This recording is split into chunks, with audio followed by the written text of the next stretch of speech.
Chapter 406. However, just as Chu Luiyue was about to fall into the lake, a powerful force suddenly came and gently supported her waist. Without thinking, Chu Luiyue borrowed the force and jumped. She headed towards the wall. At the same time, a silver light flashed in her hand. She stabbed the dagger in her hand into the wall. Her whole body was suspended in mid-air. She immediately looked in the direction of the red dragon head. The mysterious force that supported her just now flew out from there. "May I know your name? I can't repay you for saving my life, so please come out and meet me." Chu Luiyue stared at that place and said loudly. However, there was no movement at all. It was as if she was the only one in the entire space. Chu Luiyue looked at the lake. The black jade platform from before had been frozen into a huge block of ice. Then, it quickly shattered and silently sank to the bottom of the lake.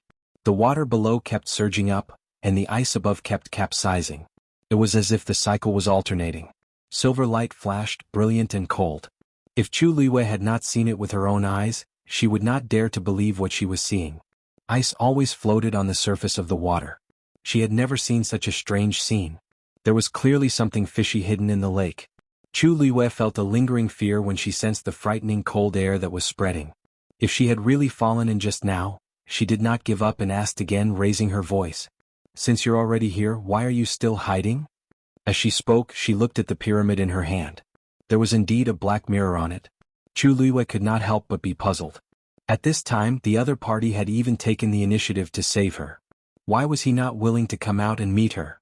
He did not even want to let her know what was going on in this space? Finally, a low and lazy voice came. "Hand over the thing in your hand and I'll send you out." Chu Luiyue was stunned. The other party was also here for this silver pyramid?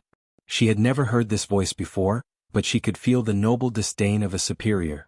This person's identity was extraordinary. Obviously, his strength was also extremely powerful. Otherwise, he wouldn't have been able to take the initiative in such a situation. However, Chu Luiyue frowned. It was not easy for her to obtain this pyramid. If she were to hand it over just like that, she would not be willing. She didn't know why, but she felt that the pyramid was very important to her. It was as if it was hers to begin with. She also knew that this feeling was too inexplicable, but since the item was already in her hands, how could she hand it over? "Forgive me for not being able to comply with this condition. Please change your request." After all, the other party had saved him. Chu Luiyue did not want to make things awkward. Moreover, she had always been very sensible. Even if she was now a rank 3 warrior, it didn't mean that she was willing to go against such a powerhouse. In such a dangerous situation, wasn't he just looking for trouble? No. The man seemed to have expected Chu Luiyue's rejection, so he didn't get angry. His tone was indifferent. "That's something my wife wants. I have to take it back." Chu Luiyue was taken aback. Wife? Why does this sound so familiar? She gripped the dagger tightly and suddenly had a flash of inspiration. "Wait a minute. I seem to remember someone," she blurted out. "May I ask if you're the head of Precious Treasure Pavilion?" When Chu Luiyue took down the pyramid, the entire imperial mausoleum was greatly affected. The vines around Mu Qinghe suddenly withered one after another and finally scattered all over the ground. The illusion that kept repeating in front of him finally dissipated. Mu Qinghe's body shook and finally woke up from that terrifying state. He knelt on the ground in a daze. The fog in front of him gradually dissipated and he finally saw the real scene in front of him. He looked at the withered leaves and vines and raised his hand to wipe his face. His hand was covered in tears. His heart suddenly trembled. Everything that happened just now began to replay in his mind. Mu Qinghe did not come back to his senses for a long time. After some time he finally lowered his head and laughed bitterly. However, this smile was even more painful than the crying from before. He thought that he had buried everything, but he did not expect that. He still remembered it so clearly. Every single thing, every single word, and even every single expression. It had been deeply engraved in his mind. The expression on Mu Qinghe's face gradually faded and finally returned to its usual calm and cold expression. It was as if he had put on his armor again and put on his mask, covering everything perfectly. He picked up the long sword that had fallen beside him and cut off the vine that had pierced through his wrist. Then he pulled it out expressionlessly. Blood splattered on his face and the wound was torn even more horribly. He took out gauze and medicine and bandaged himself with familiarity. This kind of injury seemed serious, but in fact it was not life-threatening. His physical strength was extremely strong and he could recover very quickly. As long as he did not fall into that terrifying illusion again. After tidying up, Mu Qinghe lifted his feet and walked forward. However, just as he was about to raise his sword to cut the wall in front of him, he suddenly stopped. The situation here would not change for no reason. There was only one explanation: someone had already beaten him to it. A slender and petite figure appeared in his mind. The person who came in with him was only Chu Luiyue. Could it be? His expression was tense, and the scar on his face seemed to have an additional fierceness. But the next moment he suddenly recalled a scene. Just now, when he almost couldn't take the painful torture and was about to end everything, someone seemed to have vaguely shouted at him to stop. He always thought that it was an illusion, but now that he thought about it, that voice seemed quite similar to Chu Luiyue's voice. His heart suddenly began to beat rapidly. Long. Before Emperor Jiawen and Elder Yi could walk out of the tunnel, rocks fell from the sky and blocked their path. Hearing the loud noise from afar, Emperor Jiawen suddenly realized something and sucked in a cold breath. The Imperial Mausoleum is about to collapse. Mobile users, please browse and read. A better reading experience comes from IG. Chapter 407. Your Majesty, please calm down. Nothing has happened to the Imperial Mausoleum for thousands of years, and it definitely won't collapse now. However, there seems to be something wrong inside. Elder Yi comforted Emperor Jiawen as he sent out a wave of force to test the inside. Emperor Jiawen looked at the completely blocked path in front of him, and he was still scared. If this stone had hit me, but the path at the edge has already started to collapse. I'm afraid that the inside will be affected soon. Emperor Jiawen's head hurt when he thought that something would happen to the Imperial Mausoleum at this time. If this news gets out, where will my face go? How am I going to face my ancestors? Elder Yi shook his head. Your Majesty, there's a reason why the Imperial Mausoleum is built under Golden Inheritance Peak. Please move aside, I'll open this path. Emperor Jiawen knew that he could only trust Elder Yi at this point, so he immediately moved to the back obediently. Elder Yi stared at the gigantic stone in front and knitted his brows tightly. He wasn't worried that the Imperial Mausoleum would collapse, but the two people who went in earlier actually had the ability to move the Imperial Mausoleum. He then thought of the round plate that lit up at the top of the mountain. It's obvious what the other party is after. He held his breath and focused, and his force gathered in his palm. Then he harshly slapped out. Bang! A hole suddenly appeared in the center of the stone. Emperor Jiawen was elated. As long as we can break this stone, we still have a chance to go in and stop them. If I find out who those two people are, I definitely won't let them off easily. Elder Yi looked solemn as he slapped out again. Bang! A ray of white light suddenly came from the other side of the stone. It's open, said Emperor Jiawen excitedly as he clenched his fists. Elder Yi also felt more at ease. After all, this is still the periphery of the Imperial Mausoleum, and it's easier to deal with than expected. However, just as he was about to follow up on his victory and completely open up the passageway, he seemed to have suddenly realized something, and his expression changed drastically. Retreat! Hollered Elder Yi as he directly grabbed Emperor Jiawen's collar and quickly retreated. Emperor Jiawen was caught off guard, and he felt his throat tighten as Elder Yi dragged him to the back. His face flushed red and he violently coughed. Cough cough. Yi. He spat out a few syllables with difficulty, but in the next moment, his eyes suddenly widened. Golden sand suddenly gushed out from the crack in the center of the stone.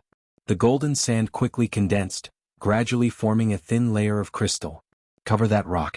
Hence, the stone looked shiny, but when Emperor Jiawen saw it, deep fear arose in his heart. This was because he could clearly feel the powerful pressure contained within the thin golden crystal. Suddenly, a piece of rock fell from above and fell to the ground. Crack. With a crisp sound, that piece of rock actually turned into fine powder. Emperor Jiawen's heart harshly trembled. As expected, once they were touched by the thin golden crystal, they would suffer the same fate. However, even though they were fast, the golden sand was spreading even faster. He was about to catch up to them.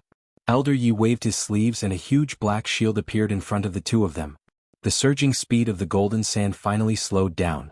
Old Man Yi and Old Man Yi finally had a chance to catch their breath. Emperor Jiawen's eyes were still filled with shock. That's the sand from the gold position. Not only did they break through that barrier, but they also destroyed the entire space? Elder Yi's gaze darkened. I'm afraid it'll be difficult to go in now. However, the culprit, Chu Luiyue, didn't know what was happening here. Previously, when she broke through that space, it wasn't that serious. But when she snatched the silver pyramid, she easily destroyed the entire Imperial Mausoleum's 5-element layout. Without the support of any power, Gold's positional space naturally lost control. The golden sand gushed out in all directions and directly blocked Elder Yi and Emperor Jiawen's path. If she lowered her head to take a look, she would be able to see something. It was a pity that she didn't have the leisure to do so. This was because all her attention was placed on the mysterious man who refused to come out. After she asked that question, the other party fell into silence.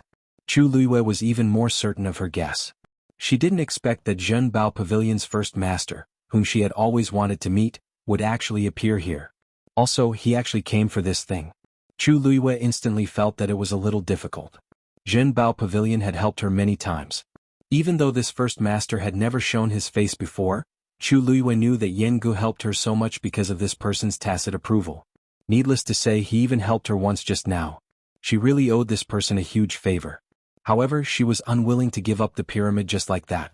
For this thing, she had overcome many difficulties and experienced many dangers. How could she give it up just because of one sentence from the other party? Seems like it's really you. Chu Luiyue deliberated before speaking, and her tone was much more polite. Since you're here, I'm sure you know my identity. Previously, I'm indebted to you for taking care of me many times and I'm very grateful. However, please forgive me for not being able to give up on this thing. Other than this, you can raise any conditions and I'll definitely go through fire and water without hesitation. This time, the other party finally opened his mouth. My only condition is this thing. His tone was calm, but it carried a pressure that could not be defied. Chu Luiyue gritted her teeth helplessly. First master, why don't we have a discussion? Let's get out of here first and then find a place to discuss this matter properly. How about that? Previously you said that this is something that your wife has taken a fancy to. Then, why don't I talk to your wife personally? How about that? She had been hanging here for quite a while. If they were to negotiate like this, it would be too unfair to her. At least find a place where they could talk properly, right? Didn't the first master see that the entire lake was about to be completely frozen? The other party fell into a strange silence again. Crack. Just then the wall suddenly loosened and the dagger suddenly shook. Chu Luiyue looked up and saw that the wall around the dagger had already cracked. She was afraid that she would not be able to hold on for much longer. However, for some reason this first master was very difficult to talk to. As if he had heard the commotion, the other party finally spoke mercifully. You said that you want to talk to my wife personally? Chu Luiyue did not know if it was an illusion, but she felt that his tone was very strange. It seemed like there was a hint of a smile. What's so funny about this? Chu Luiyue was furious. When I meet this rumored wife, I have to take a closer look and see what kind of woman she is. It's either she likes this or that. She's really good at acting. Mobile users, please browse for a better reading experience from Love Network. Chapter 408. Yes. If you and Madam don't mind, we can talk about it outside. Everything can be discussed, right? Chu Luiyue had always been very sensible and wouldn't be forceful when it was time for her to soften her attitude. The other party seemed to be quite interested in this suggestion as he smiled lightly. Interesting? Chu Luiyue hurriedly glanced at the dagger that was about to fall. She was anxious and wanted to rush him again. However, she still held herself back. In this situation she was already at a disadvantage. How could she have the right to talk to the other party as an equal? If you promise not to touch that thing, I'll agree to your request. After waiting for a while, that man's voice sounded again. Chu Luiyue was dazed. Master, what do you mean? What do you mean by touch? What do you mean by not touch? Who knows what will happen to this thing in the future? She didn't dare to make this promise casually. A black ray of light suddenly flew out from the red dragon head. It went straight for Chu Luiyue. Sensing the strong suppression from it, Chu Luiyue's heart harshly skipped a beat. Just from this move alone, this man's abilities seemed to be above Mu Qinghe's. Even though Mu Qinghe's cultivation level and abilities were suppressed to below a stage 7 warrior after leaving Heaven's Canopy, his aura that belonged to a strong warrior wouldn't weaken. If Mu Qinghe fought with a stage 6 warrior who hadn't entered Heaven's Canopy, even if they were of the same cultivation level, he would definitely be able to defeat the other party easily. And this man also gave me the same feeling. Chu Luiyue held her breath. No wonder Zhen Bao Pavilion is so arrogant. It turns out that they have such an important person backing them up. Emperor Jiawen was quite wary of Zhen Bao Pavilion previously, so he should know something. Even though the suppression from the black ray of light was very strong, Chu Luiyue didn't feel threatened when it was in front of her. Thus, she slightly relaxed and obediently waited at her original spot. If he really wanted to kill me, he would have done it long ago. Why would he waste so much effort? Then she saw the black ray of light fly to her hand. It silently pierced through the flames in her palm and landed on the silver pyramid. Chu Liyue's pupils shrank. The power of the flame came from the water droplet in her dantian. It had always been very domineering and always had the upper hand, but why was it so calm today? His opponent's attack passed right through? She thought that it would automatically stop her, but she didn't expect. In an instant, the silver pyramid turned completely black. All of the resplendent light was concealed. At a glance, it looked like an ordinary black stone. Even the aura and pressure inside had been completely sealed. The flame in Chu Liyue's palm gradually subsided. The pyramid gently fell into her palm. It was slightly cold to the touch. But other than that, there was nothing special about it. Even the strong sense of summoning disappeared in an instant. Only when he came into contact with it would that subtle feeling emerge faintly. Chu Liyue was stunned for a while. I've already sealed it. Other than me, no one else can break it. This way it'll save me a lot of trouble. The man said casually. Chu Liyue was speechless. This saved her a lot of trouble, but it also completely cut off her way of playing any tricks. From now on, what was the difference between this thing and a piece of useless stone on her? With this layer of barrier, no one will discover it even if you carry it with you. When you meet my wife, I'll naturally unlock the seal. Hearing the other party's relaxed tone as if he was talking about the good weather today, Chu Liyue endured it and gritted her teeth as she said word by word, "Then I'll have to thank you, First Master." How was he helping her? He was clearly guarding against her. However, she didn't even have a reason to refute. The man opposite her chuckled. It's nothing. It's not worth mentioning. Chu Liyue secretly gritted her teeth again. When she had the chance, she would definitely let this First Master know how powerful she was. Crack. Suddenly a sound was heard. Chu Liyue's body suddenly fell. The wall could no longer hold on and a large piece of it fell down. Chu Liyue, who was only relying on that dagger, naturally fell down as well. Her heart suddenly felt empty. Looking down, new ice cubes were condensing on the surface of the lake. At a glance, countless stars were flickering below, dazzling and dazzling. However, Chu Liyue's body immediately tensed up. Just as she was about to fall into the lake, a gentle force suddenly came over. It was as if there was an invisible hand that easily held her up. Looking at the ice surface close by, Chu Liyue finally heaved a heavy sigh of relief. Thank you. It was obvious who had done it. The other party didn't say anything. The next moment, a long black bridge suddenly appeared in mid-air. One end of the bridge slowly extended to her feet, while the other end disappeared into the darkness in the distance and couldn't be seen clearly. Take this path and you'll be able to leave smoothly. That man's tone was very calm, but Chu Liyue knitted her brows when she heard it. Why? Does this person seem to be very familiar with this place?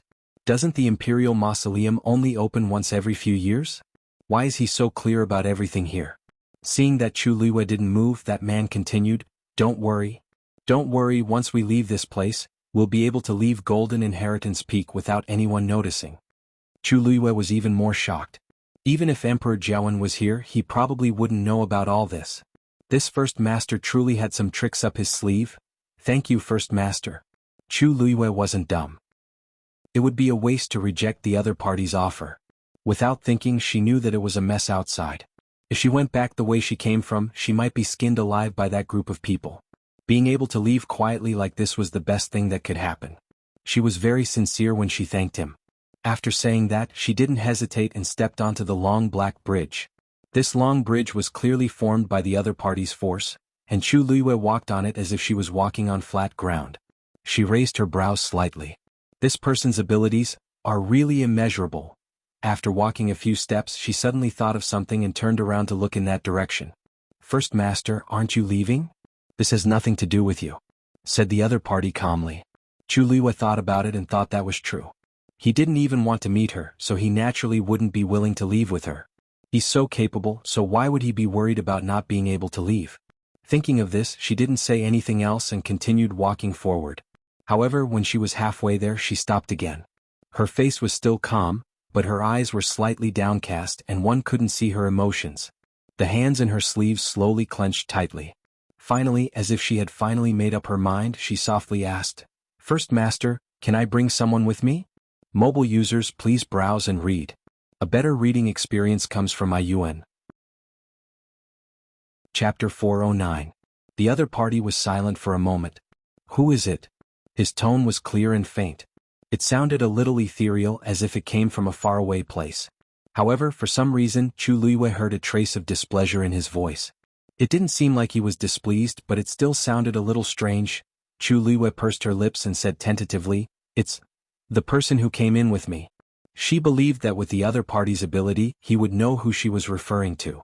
"He doesn't seem to treat you well, but you want to help him now?" The man didn't directly agree or refuse. Instead, he asked such a question.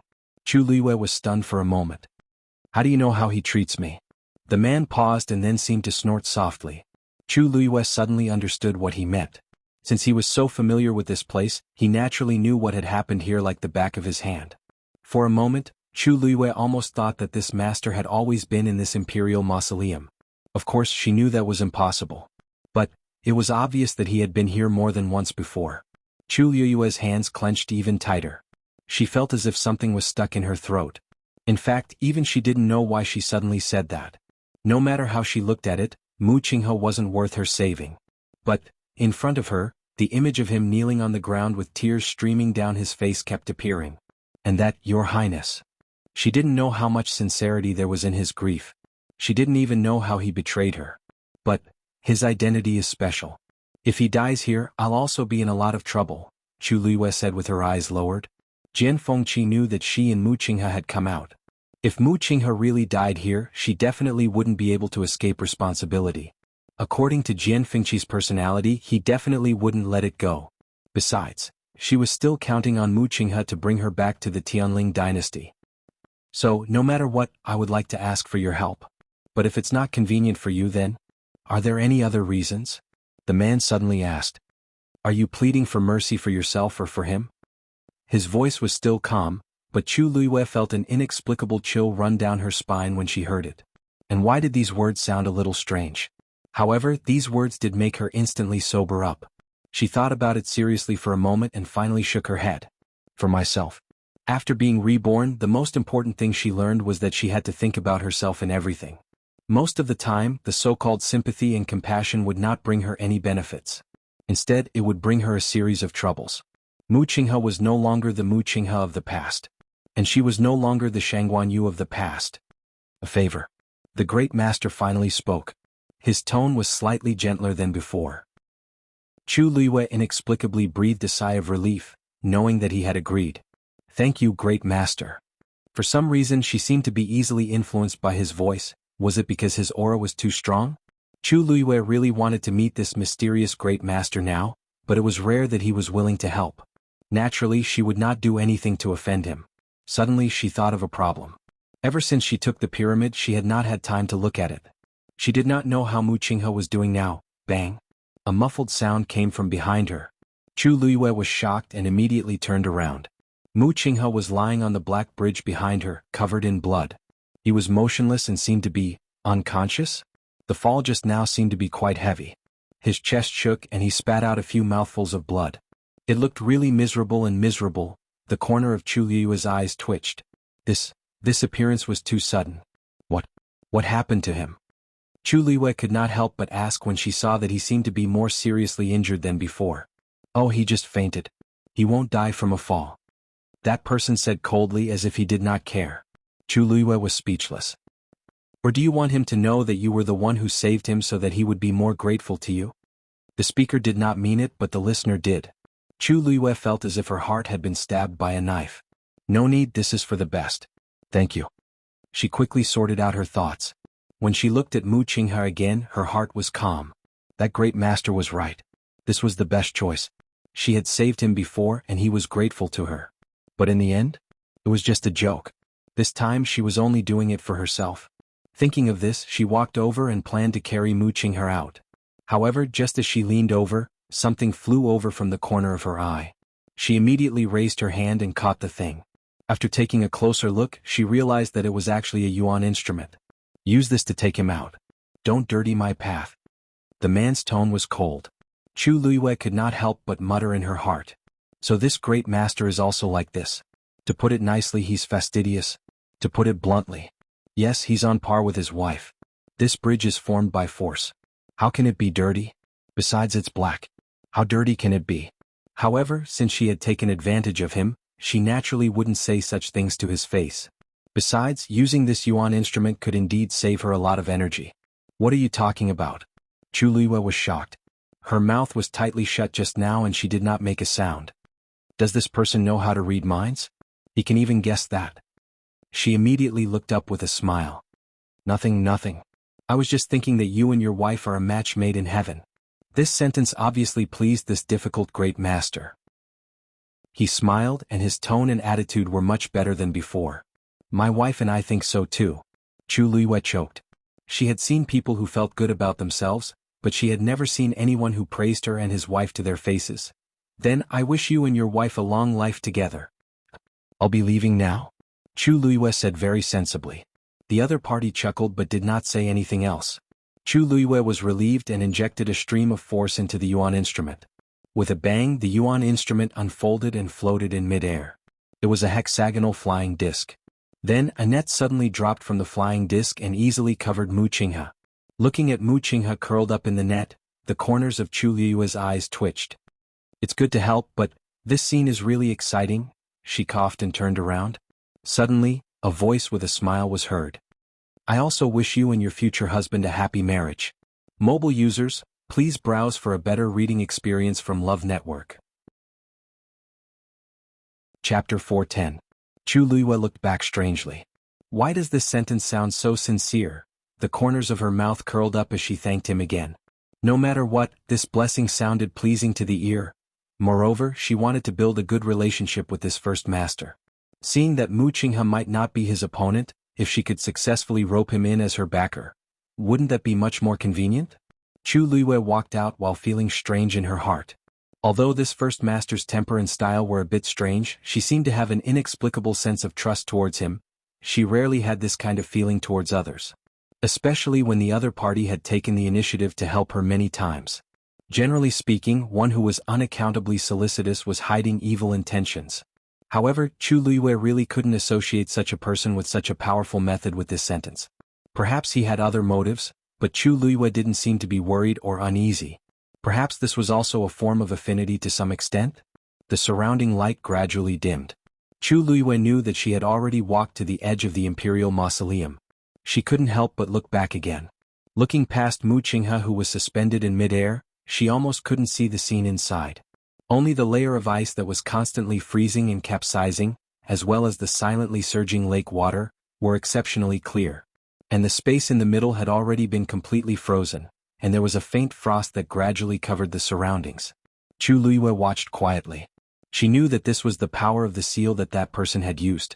Obviously, he intended to completely freeze and seal the imperial mausoleum. After a long time, Chu Luiyue finally exhaled softly.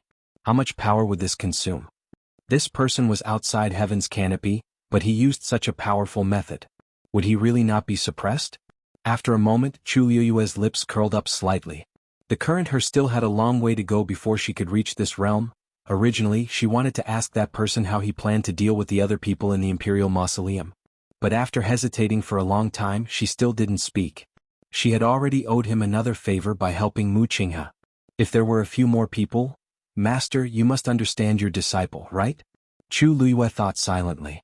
Apart from Old Man Yi, she didn't care about the lives of the others. With Old Man Ye's ability, it shouldn't be a problem for him to leave this place, right? Thinking of this, Chu Luiyue couldn't help but take out the pyramid again and examine it carefully in his palm for a moment. Now, it was completely black and nothing could be seen on it. If I had known earlier, I would have checked on Master and the others first. Chu Luiyue put away the items, took a deep breath, and continued to lead Mu Qinghe along the other end of the black bridge. When Chu Luiyue finally left, the other people who had already entered the mausoleum did not have an easy time. Emperor Jiawen had Elder Ye's protection, so he wasn't in much danger. But the black shield couldn't hold on for long as it was quickly covered by the golden ice layer, and it became very weak. The golden sand that surged from behind piled up and finally destroyed the black shield completely. Elder Yi then continued to bring Emperor Jiawen away. Luckily, with the faint glow from the golden ice layer, they could vaguely see the surrounding scene. Their speed was much faster than when they came. Emperor Jiawen really felt aggrieved and indignant. Those people are still in the imperial mausoleum.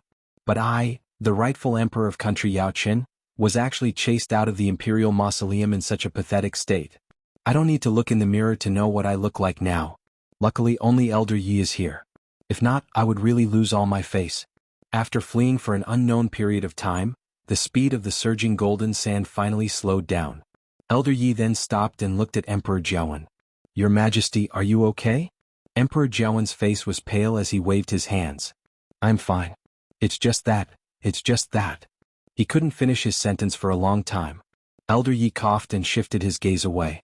However, Emperor Jiawen still felt very embarrassed. Old man Yi, could it be that we can only watch helplessly?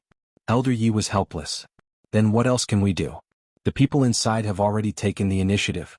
I don't understand. Emperor Jiawen stretched out his hand and held his forehead. I really don't understand. How can anyone casually enter the Imperial Mausoleum? There were only a few people who knew about this secret. Other than Elder Yi and me, logically speaking, nobody else should know about it. But they clearly came prepared. If not, how could it be so successful? Elder Yi paused and comforted him. Your Majesty, don't be anxious. After all, the things inside should still. Before he could finish his sentence, he suddenly looked up. He saw that the golden sand that kept surging over suddenly paused for a moment and then started to retreat. In the blink of an eye, it had already retreated by tens of steps. Emperor Jiawen was dazed. What's going on? Deep shock flashed across Elder Ye's eyes. Someone is restoring everything in the Imperial Mausoleum. What? Emperor Jiawen was also taken aback. How can this be? The construction of the Imperial Mausoleum is very complicated, and the various arrangements inside are very intricate. To restore it, unless tens of elite warriors work together. But weren't there only 2 people who went in just now? Elder Ye's gaze was still locked in that direction. No, you forgot that there's another possibility. Emperor Jiawen's expression suddenly froze. Could it be, Walla? An extremely soft and strange sound suddenly came from behind the 2 of them. Elder Yi immediately turned around alertly. Who's there? As he said that, he suddenly waved the fan in his hands. Bang! That force slammed into something. Then, a suppressed and painful moan was heard. Elder Yi and Emperor Jiawen looked at each other. There's actually someone? We actually didn't notice it at all previously. Elder Ye's expression changed slightly as he hurriedly walked forward and raised the fan in his hands again. A strong suppression instantly descended.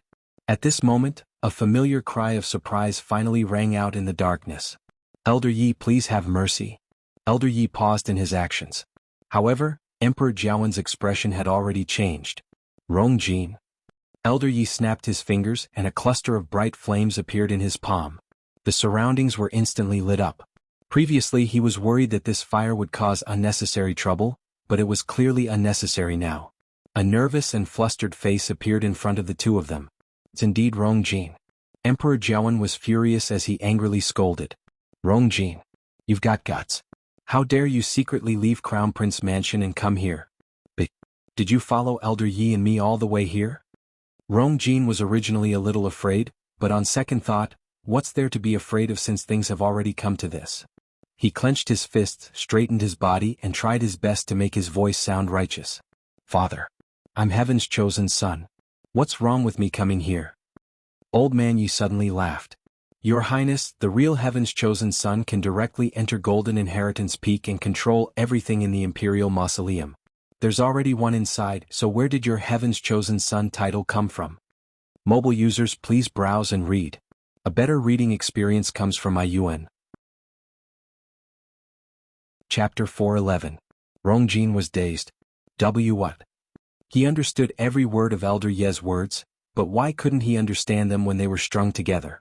Upon hearing this, Emperor Jiawen's gaze darkened.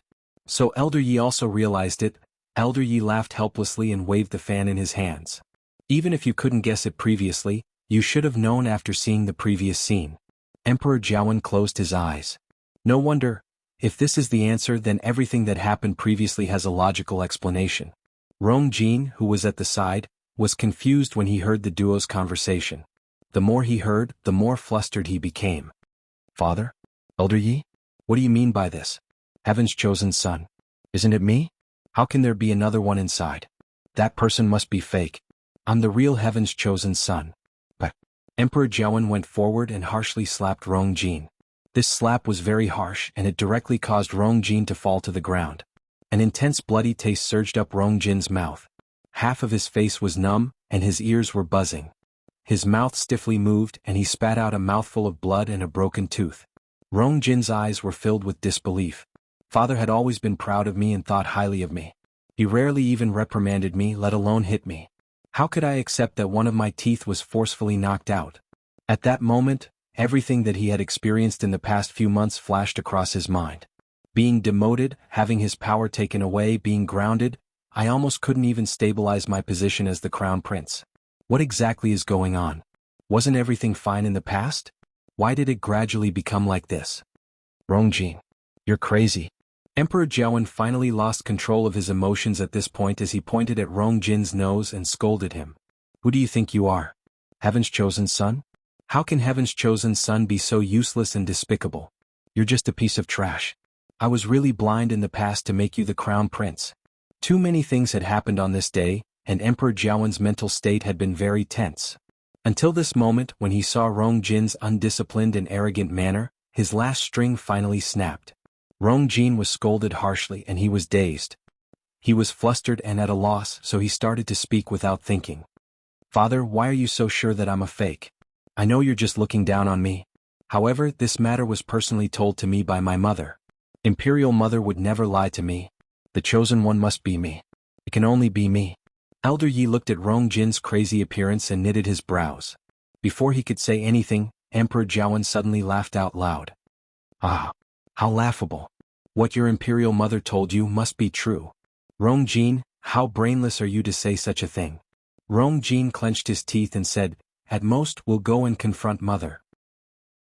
We can always, confrontation? Emperor Jiawen's expression suddenly turned cold. You probably don't know that your mother is already dead, right? It was a light sentence, but it was like countless sharp knives that pierced into Rong Jin's body. Rong Jin's body trembled slightly, and his blood boiled in his chest. Finally, he couldn't help but spit out another mouthful of blood as he collapsed onto the floor. I am possible. Mother just told me that secret today. How can she be dead? It seems like she didn't spare any effort to make many arrangements for you before she died. It's a pity. You're still useless. But Emperor Jiawen finally understood the Empress's series of actions at this point. From start to end she did it for Rong Jin. Heaven's chosen one? Ah. It seems like you don't know your current identity. Just like what Elder Yi had said, he was the true chosen one. Everything was predestined. Rong Jin actually naively thought that the person was him? Even if he had fantasies before, he should be completely awake now that he was in this situation. Who is it? If it's not me, who is the chosen one? Muttered Rong Jin with a hoarse voice, and his eyes were filled with despair. I originally thought that it was a great chance to turn things around, but I didn't expect it to be just a dream. It was just the beginning, but it was mercilessly exposed by someone. Emperor Jiawen's face darkened, and he didn't say anything for a long time. In actual fact, he wanted to know the answer more than Rong Jin. But based on their current abilities, how could they enter? Your Majesty, let's talk about everything after we leave this place. That person should be able to see our every move here, said Elder Yi. Elder Yi softly persuaded him. Emperor Jiawen harshly rubbed his face. Okay, let's go out first. Old man Yi nodded. Then, he looked at a certain spot in the darkness and twitched the corners of his mouth without a smile. The two of you have been watching for quite a while. You should be willing to come out now, right? After walking for some time, Chu Liwei finally saw a light in front of her. She was elated as she knew that it was the exit. She quickened her pace and walked forward, and the flying disc behind her immediately followed. Mu Qinghe was a little shaken, but luckily he didn't wake up. Just like that, the duo finally stepped through the exit and completely walked out of the Imperial Mausoleum. The sky was bright in front of them. Chu Liwei turned around and realized that they had indeed left Golden Inheritance Peak and came to the forest beside it. The thing that sent them out just now was also a transportation formation. However, that transportation formation was very inconspicuous, and one couldn't tell if they didn't look closely. Clang. The flying disc's net suddenly opened, and Mu Qinghe fell to the ground again. Chu Liwei glanced at him from the corner of her eye and coincidentally saw his eyeballs moving. Mu Qinghe is about to wake up. Mobile users, please browse and read. A better reading experience comes from Love Network. Chapter 412. Mu Qinghe felt as if he had sunk into a deep dream. He was drifting around, but he couldn't wake up no matter how hard he tried. For a moment, a thought even flashed across his mind. It would be great if he could sleep forever and never have to wake up to face everything. However, this thought only flashed across his mind. He tried a few times before he finally forced his eyes open. The bright light shone down and it was a little dazzling. He couldn't help but close his eyes and relax for a while before he got used to it. The blurry scene in front of him gradually became clear. This seems to be a forest? Mu Qinghe moved and immediately felt waves of pain all over his body, causing him to frown. He lowered his head to take a look and realized that his body was covered in blood and wounds. There was almost no place that was unscathed. Fortunately, most of these were superficial wounds that could be recovered after a period of recuperation. Mu Qinghe was slightly relieved, but he suddenly realized something and his expression changed drastically. That's not right. I was clearly in the Imperial Mausoleum earlier. How did I appear here now? He immediately turned around to look. The Golden Inheritance Peak, which looked like a sword, was standing not far away. Am I already outside the Golden Inheritance Peak? Mu Qinghe's doubts deepened, but no matter how hard he tried to recall, he couldn't remember what had happened earlier. The last thing he remembered was the withered vine leaves. At that time he seemed to be about to rush out, but, however, he couldn't remember what happened after that. Suddenly, from the corner of his eye, he saw a figure lying on the ground not too far away. It was actually Chu Luiyue. He focused his gaze and endured the pain on his body as he slowly walked over. Chu Luiyue seemed to have fainted as well. His eyes were tightly shut and his lips were pale. However, compared to the others, Chu Luiyue was in a much better state. There weren't many bloodstains on his body, and there weren't even many wounds. Mu Qinghe stared at Chu Luiyue for a while with a hint of scrutiny in his eyes. Was that sound his hallucination, or, as if sensing his gaze, Chu Luiyue finally woke up? She subconsciously raised her hand to block the somewhat dazzling sunlight, and finally opened her eyes completely. At the same time, he saw Mu Qinghe standing in front of him. Vice Admiral Mu? After pausing for a moment, she seemed to have suddenly realized something. She stood up abruptly and looked around. Where are we? Mu Qinghe looked at her eyes that were filled with shock and bewilderment, and said expressionlessly, outside Golden Inheritance Peak. Chu Luiyue looked at him in shock. You mean, we're already out? Mu Qinghe looked at her deeply as if he wanted to see through her completely. You don't know what happened? Chu Luiyue shook his head. Didn't you pass that checkpoint and enter the center of the Imperial Mausoleum? How could he not know? Mu Qinghe suddenly leaned over and stared into Chu Luiyue's eyes, questioning her word by word. Chu Luiyue was shocked by his action and subconsciously took a step back. She frowned and looked confused. Vice Admiral Mu, what are you talking about? I only remember that I seemed to be trapped in a strange space. There was golden sand everywhere. I don't remember anything else. Suddenly, her gaze fell on him and she sucked in a breath of cold air. How did you suffer such a serious injury? Mu Qinghe pursed his lips tightly. Chu Luiyue didn't look like she was acting, but he felt that something was wrong. You really don't remember? Chu Luiyue looked helpless and was about to get up. Just as she stood up, she let out a hiss and covered her head. My head hurts. Mu Qinghe's eyes moved. Actually, the back of his head hurt too. Could it be that Chu Luiyue wasn't lying and we were all sent out together? Looking at her rubbing her head and grimacing in pain, Mu Qinghe inexplicably believed her and suppressed the dangerous aura on his body. He turned back to look at Golden Inheritance Peak again. If Chu Luiyue really got that thing, there was no need for her to come out with him. Moreover, she didn't have the fluctuation of that thing on her body. But looking at the current situation, there should be a third person who got it. Did you see anyone else in the Imperial Mausoleum? Mu Qinghe suddenly asked. Chu Luiyue still denied it. Other than the mysterious First Master, she had clearly seen all the other people who had gone in. But naturally she couldn't tell Mu Qinghe this. Mu Qinghe didn't expect to get any useful clues from Chu Luiyue. After pondering for a moment, he walked forward again. Chu Luiyue was shocked.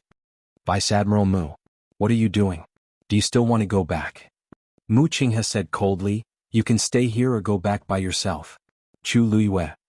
Your injuries are so serious, I'm afraid it's not good for you to go back now, right? Also, when we went in, we seem to have been discovered by the people around Golden Inheritance Peak. If we go back now, anyone with a normal brain would know that under such circumstances, they definitely couldn't go back. What's wrong with Mu Qinghe? However, Mu Qinghe didn't seem to care about her words and continued walking forward. That girl is right. Why are you in such a hurry to die? A voice filled with mockery and ridicule sounded lazily. Mu Qinghe stood still. Chu Luiyue was slightly shocked and looked up.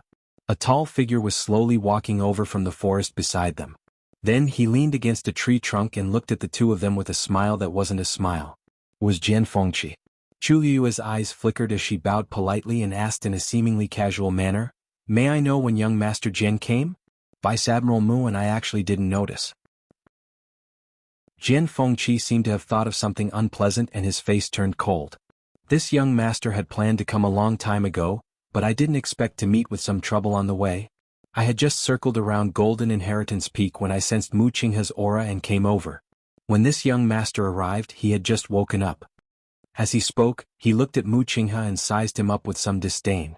"Looking at you, could it be that you've become stupid from the beating? You actually didn't notice this young master for so long? You've only been here for a short while and you've already regressed to this extent?" Chu Luiyue felt slightly relieved. It seemed that Jian Fengqi didn't know what had happened previously. Mu Qinghe couldn't be bothered with Jian Fengqi and continued walking forward. Jian Fengqi raised his sword-like eyebrows and looked at Chu Luiyue. "If he doesn't want to say, then you can say it. What exactly are you doing in this trip?" Jian Fengqi. Mu Qinghe gave him a warning look. Jian Fengqi shrugged and tactfully drew a line across his mouth to indicate that he would shut up. However, he immediately walked towards Chu Luiyue and said with a smile, "Miss Chu Luiyue, you seem to be injured as well. Young Miss Chu, you seem to be injured as well. Why don't I send you back? Don't worry, even if he dies, this young master will help to bring you back to the Tianling dynasty." Whoosh! A long sword suddenly pierced through the air towards them. Jian Fengqi easily dodged it. Mu Qinghe closed her eyes and finally turned around. "You'd better not fall into my hands next time." Jian Fengqi proudly raised his eyebrows at Chu Luiyue. Chu Luiyue was speechless. Why didn't she know that the relationship between these two people had become so good? Digression. I don't know if it's my illusion, but why did Jian Fengqi and Mu Qinghe become inexplicably gay? Mobile users, please browse and read. A better reading experience comes from Iowa. Chapter 413. In the forest, the three of them walked forward in silence, and the atmosphere was inexplicably awkward. Mu Qinghe's face didn't look good from the start, and she looked like a moving human-shaped iceberg. Jian Fengqi was focused on thinking about how to get information from Mu Qinghe and Chu Luiyue. As for Chu Luiyue, she was trying to recall when the two of them had crossed paths. When exactly did it begin? In her previous life, her relationship with Jian Fengqi was definitely not good. She couldn't stand Jian Fengqi's unrestrained behavior, and Jian Fengqi laughed at her for being old-fashioned.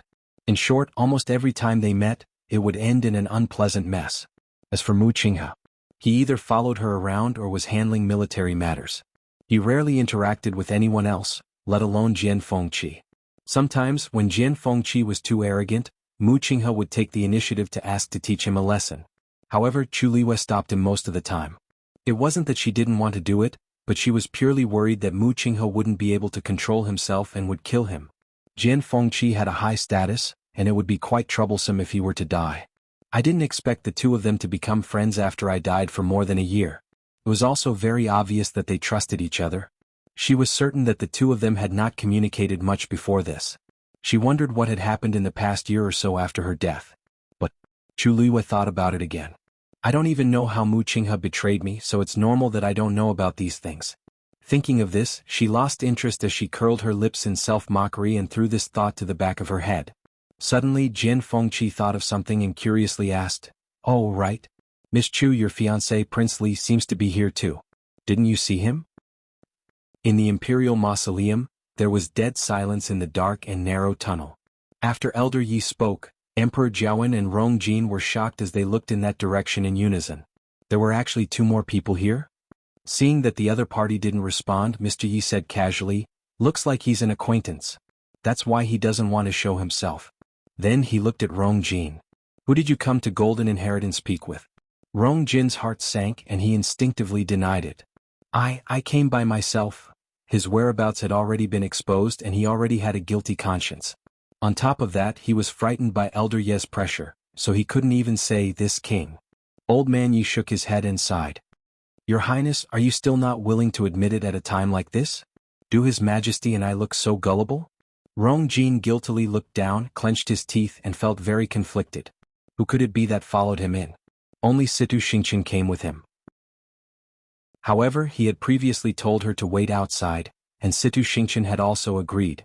It was fine if it wasn't her, but if it really was her, she would definitely be implicated. At that moment, Situ Xingqian's previous words suddenly surfaced in Rong Jin's mind. Your Highness, you mustn't let outsiders know that Xingqian helped you. This way, even if His Majesty finds out that something is amiss, Xingqian can think of ways to help you out. After all, my father is still around. But if I'm also implicated, father won't be able to say anything. Anyway, you must be careful. Rong Jin actually felt that it made sense. Now that mother was dead, and he was in such a predicament, the only person he could rely on was Situ Xingqian. I did come here alone, said Rong Jin with clenched teeth. Elder Yi looked at Rong Jin and felt that he was hopeless. Emperor Jiawen sneered. Really? You can escape from Crown Prince Mansion on your own and come here secretly? Rong Jin's face flushed red, but he still refused to say anything. Elder Yi couldn't be bothered to say anything else to him as he said to the two people hiding in the dark, if you're still unwilling to come out, we can fight. Then the fan in his hand suddenly flew out. Choo! An air-piercing sound was heard. A sharp gust of wind swept in that direction in an instant. Honk! An equally strong force went up against it. The two forces harshly clashed against each other. The entire tunnel shook. A ball of white smoke suddenly spread out rapidly. Elder Ye's expression turned cold, and he immediately wanted to follow. But the moment he took a step forward, he knitted his brows. This smoke is poisonous. Emperor Jiawen and Rong Jin were caught off guard and had already inhaled a small amount of smoke, causing them to cough violently. Cough, cough, cough. Seeing the duo's reaction, Elder Ye's face turned even uglier. If he chased after them alone, he would most likely be able to catch the other party. But the remaining Emperor Jiawen and Rong Jin would definitely be in danger. The most important thing now is to get out of here and remove the poison in their bodies. Elder Yi looked in the direction that the duo had escaped in with much hatred. What a pity. He took out a jade bottle, quickly poured out 2 pills, and passed them to Emperor Jiawen and Rong Jin respectively. Your Majesty, this poison is very dangerous. Use the mind-clearing pill to suppress it first. We have to get out as soon as possible. Emperor Jiawen took the pill and swallowed it. Rong Jin anxiously snatched the pill over and quickly swallowed it.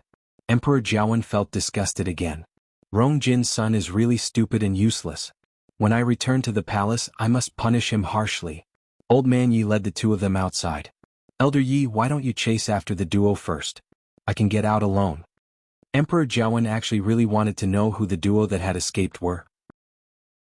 Never mind that the people who entered the Imperial Mausoleum were very capable, but how could he let the snakes and rats who followed behind them off? Elder Yi sighed. Your Majesty, they're long prepared. It's too late to chase after them now. Let's check after we get out. But the two of them didn't even show their figures. Won't it be like finding a needle in a haystack to find them when we're outside? Rong Jin followed behind and heaved a sigh of relief.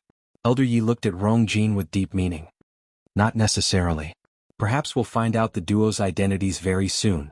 Rong Jin felt a chill down his spine, and he instinctively lowered his head. The three of them continued on their original path. Probably because of the poison in the smoke, Emperor Jiawen and Rong Jin quickly lost their stamina, and they walked slower and slower. If it weren't for Elder Yi, the two of them really wouldn't be able to walk out of here. On the other end, Situ Xingqian and Elder Lian Ning quickly ran outside. Situ Xingqian bit her lips until they bled, and her eyes were filled with hatred. The Empress, that old witch, actually dared to lie to me. She never expected that Rong Jin wasn't heaven's chosen son. After so much trouble, everything was for naught. Elder Lian Ning's expression didn't look good, and he didn't say anything. He only heaved a sigh of relief when a light appeared in front of them. Your Highness, the exit is in front. Let's talk about everything after we get out. But at this point, a loud boom came from above the duo's heads. The circular board not far away started to close slowly. Mobile users, please browse and read. A better reading experience comes from Love Network. Chapter 4:14.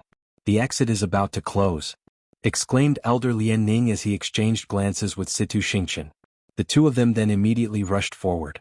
However, they were still one step too slow. Just as the two of them were about to take a step forward, the circular plate slowly but firmly closed. All the light was instantly blocked outside. The duo's vision turned pitch black again. Situ Xingqian used all her strength to push the stone wall, wanting to open it again. But no matter how much strength she used, the circular plate didn't move at all. This thing is closely connected to the entire mausoleum. It's impossible to open it with brute force. You can't use brute force, said Elder Lian Ning with a solemn face. Then what should we do? Won't we be trapped here? Situ Xingqian anxiously looked at him. Even you can't do anything? Elder Lian Ning stepped forward, placed his hand on the surface and carefully felt it. After a while he slowly shook his head. Unless we have the key, Situ Xingqian's heart sank.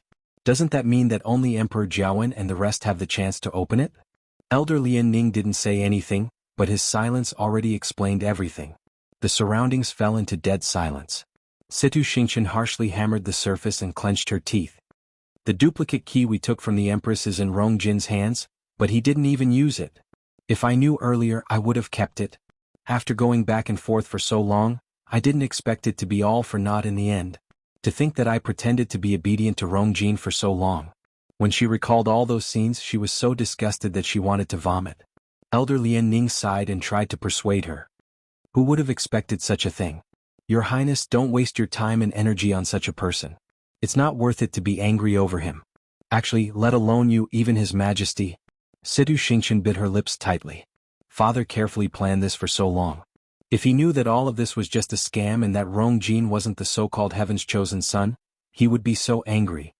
The Heaven's chosen son is clearly someone else, but based on what I see, Rong Jin should have only found out today. If I didn't guess wrongly, the Empress should have made a mistake from the start, said Elder Lian Ning in deep thought. Situ Xingqian was previously in a fit of anger, but now that she had calmed down and thought about it carefully, there was really such a possibility. The Empress has painstakingly prepared for so many years. She must have treated Rong Jin as Heaven's chosen son. She knew what the Empress looked like before she died. The Empress must not know about this. She got off easy, muttered Situ Xingqian indignantly. If the Empress knew that all her hard work over the years was just a joke, how would she react?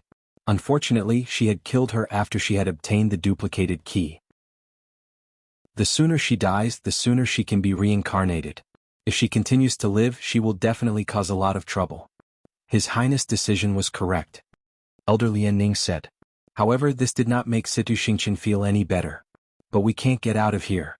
If they catch up with us. Before he could finish speaking, a biting cold aura suddenly came from behind him. Elder Lian Ning's expression hardened, and he immediately stood in front of Situ Xingqian. Counterattack at the same time. Boom. A ball of flame suddenly ignited. Elder Lian Ning's eyes narrowed. There was actually a spark hidden in Elder Ye's force. When the two parties' forces clashed, it immediately ignited. The fire crazily danced and lit up the surroundings like it was daytime. Elder Yi and the others finally saw the appearance of the two people standing in front of them. The elder's appearance was very unfamiliar, but the young lady behind him, who didn't manage to hide in time, was... Who else could it be but Situ Xingqian? Emperor Jiawen was shocked. It's actually you? Elder Yi didn't look shocked. Instead he chuckled. I didn't guess wrongly. After thinking about it, the person most likely to do this is her. Rong Jin opened his mouth, but he couldn't say anything. Situ Xingqian really lied to me. Not only did she secretly follow me in, but she also brought another person with her. It's obvious that she had planned this long ago. Situ Xingqian's face was very ugly. Forget about the others, but this Yi Zhiding is very difficult to deal with. It's impossible to lie to him. Both parties fell into an eerie silence and the atmosphere was tense. At this point, the sound of something moving could be heard. Situ Xingqian instinctively turned around, and her eyelids harshly twitched. She saw that the previously unmoving exit that was tightly shut actually started to slowly move. A white light shone in from the outside. Situ Xingqian, shouldn't you give me an explanation? Hollered Emperor Jiawen as he suppressed the anger in his heart. If he still didn't understand Situ Xingqian's intentions at this point, he didn't need to sit on the throne anymore. Situ Xingqian slowly clenched her fists in her sleeves, and she almost crushed her teeth from clenching them. When Golden Inheritance Peak was in chaos, Chu Luiyue and the other two had already silently left. Hearing Jian Fengqi's words, she paused in her footsteps. You're saying that wrong. Prince Li also came? Jian Fengqi's lips curved up into a sinister smile. Your fiancé is very worried about you. Once he heard that you left with Mu Qinghe, he immediately came to find you. He came even earlier than me. What? Didn't you see him? Thoughts flashed across Chu Liyue's mind, but he didn't show it on his face as he lightly smiled. Prince Li's body has always been weak, so it's normal for him to be slower. Jian Fengqi suddenly chuckled. Do you really think so? I think that his body is very healthy. Chu Liyue's expression remained calm. Prince Li is my fiancé, so I naturally know how his body is. Jian Fengqi only smiled as he placed his hands behind his head, clearly not thinking much of it. For some reason, Chu Liyue became anxious, but it wasn't because she was worried that Rong Xiu's abilities would be exposed. Jian Fengqi had always been very sensitive, so it wasn't surprising that he could sense that something was amiss with Rong Xiu. She was actually thinking about something else. According to Jian Fengqi, Rong Xiu had come to Golden Inheritance Peak before him, but she still hadn't seen Rong Xiu's figure. This was definitely not normal. She vaguely felt that something was wrong, but her mind was in a mess, and she couldn't figure it out no matter how hard she tried. After walking for a short while, a sound suddenly came from up ahead. The three of them looked up in unison. A horse carriage appeared before the three of them. Chu Liyue immediately saw Umo sitting at the front of the carriage. That was the carriage of Prince Li's residence. Her heart suddenly rose to her throat as she stared at the curtain of the carriage. Umo saw her and immediately jumped down from the carriage in joy. Miss Liu, you really are here? Chu Liyue's eyes flickered as she asked. Where's His Highness? A fair and slender hand with distinct joints suddenly reached out from behind the curtain and gently lifted it. A noble, graceful, and incomparably enchanting face appeared before her eyes. He looked at her with a smile, his eyes clear and deep like the stars in the night sky, causing one to sink into them. This prince is here. Mobile users, please browse for a better reading experience from Love Network. Chapter 4:15. Chu Liyue was stunned when she saw the face that suddenly appeared in front of her. Your Highness. Rong Xiu was really in the carriage? Rong Xiu sized her up without batting an eyelid. He frowned when he saw her messy and dirty appearance. Are you injured? Chu Liyue shook her head. Don't worry, Your Highness. I'm not injured. The one who's injured is Vice Admiral Mu. Rong Xiu seemed to have just noticed the presence of the two men beside her.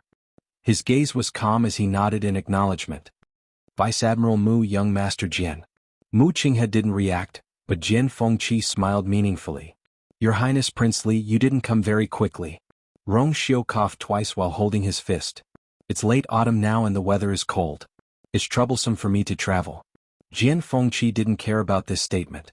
Rong Xiu's body was clearly fine and he wasn't weak at all. If he wanted to come, he would have arrived long ago. It was strange.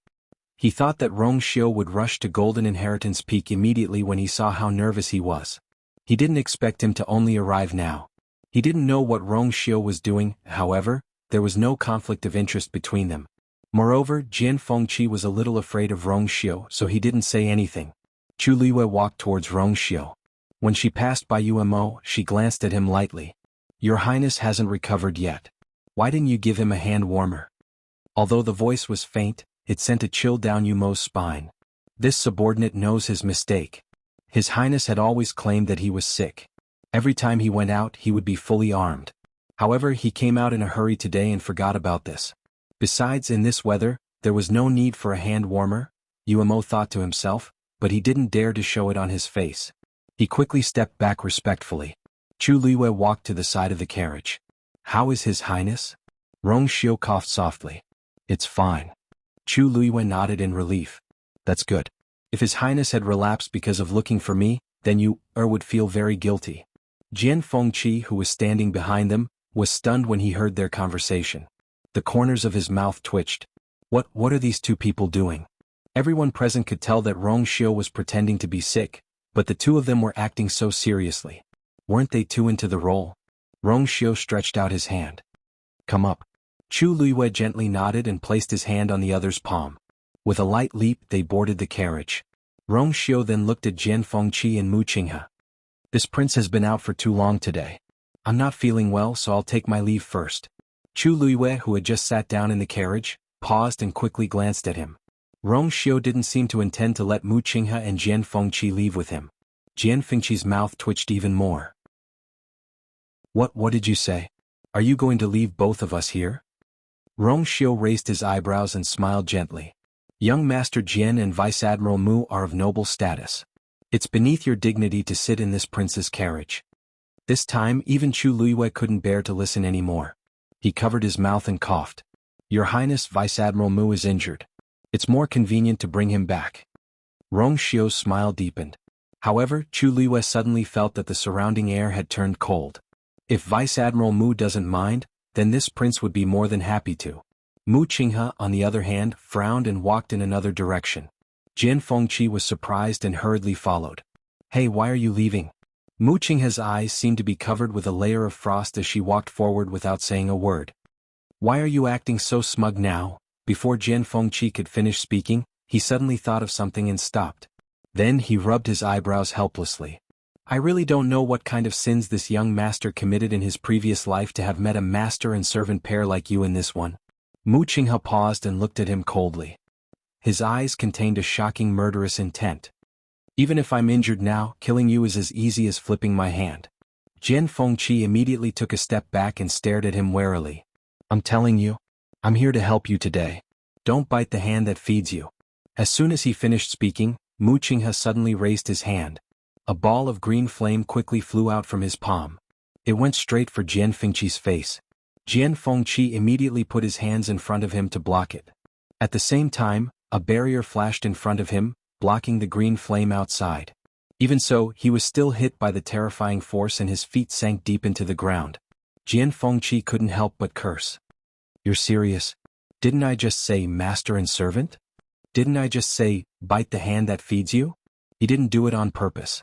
What's more, how long ago was that? When was there a need to mind?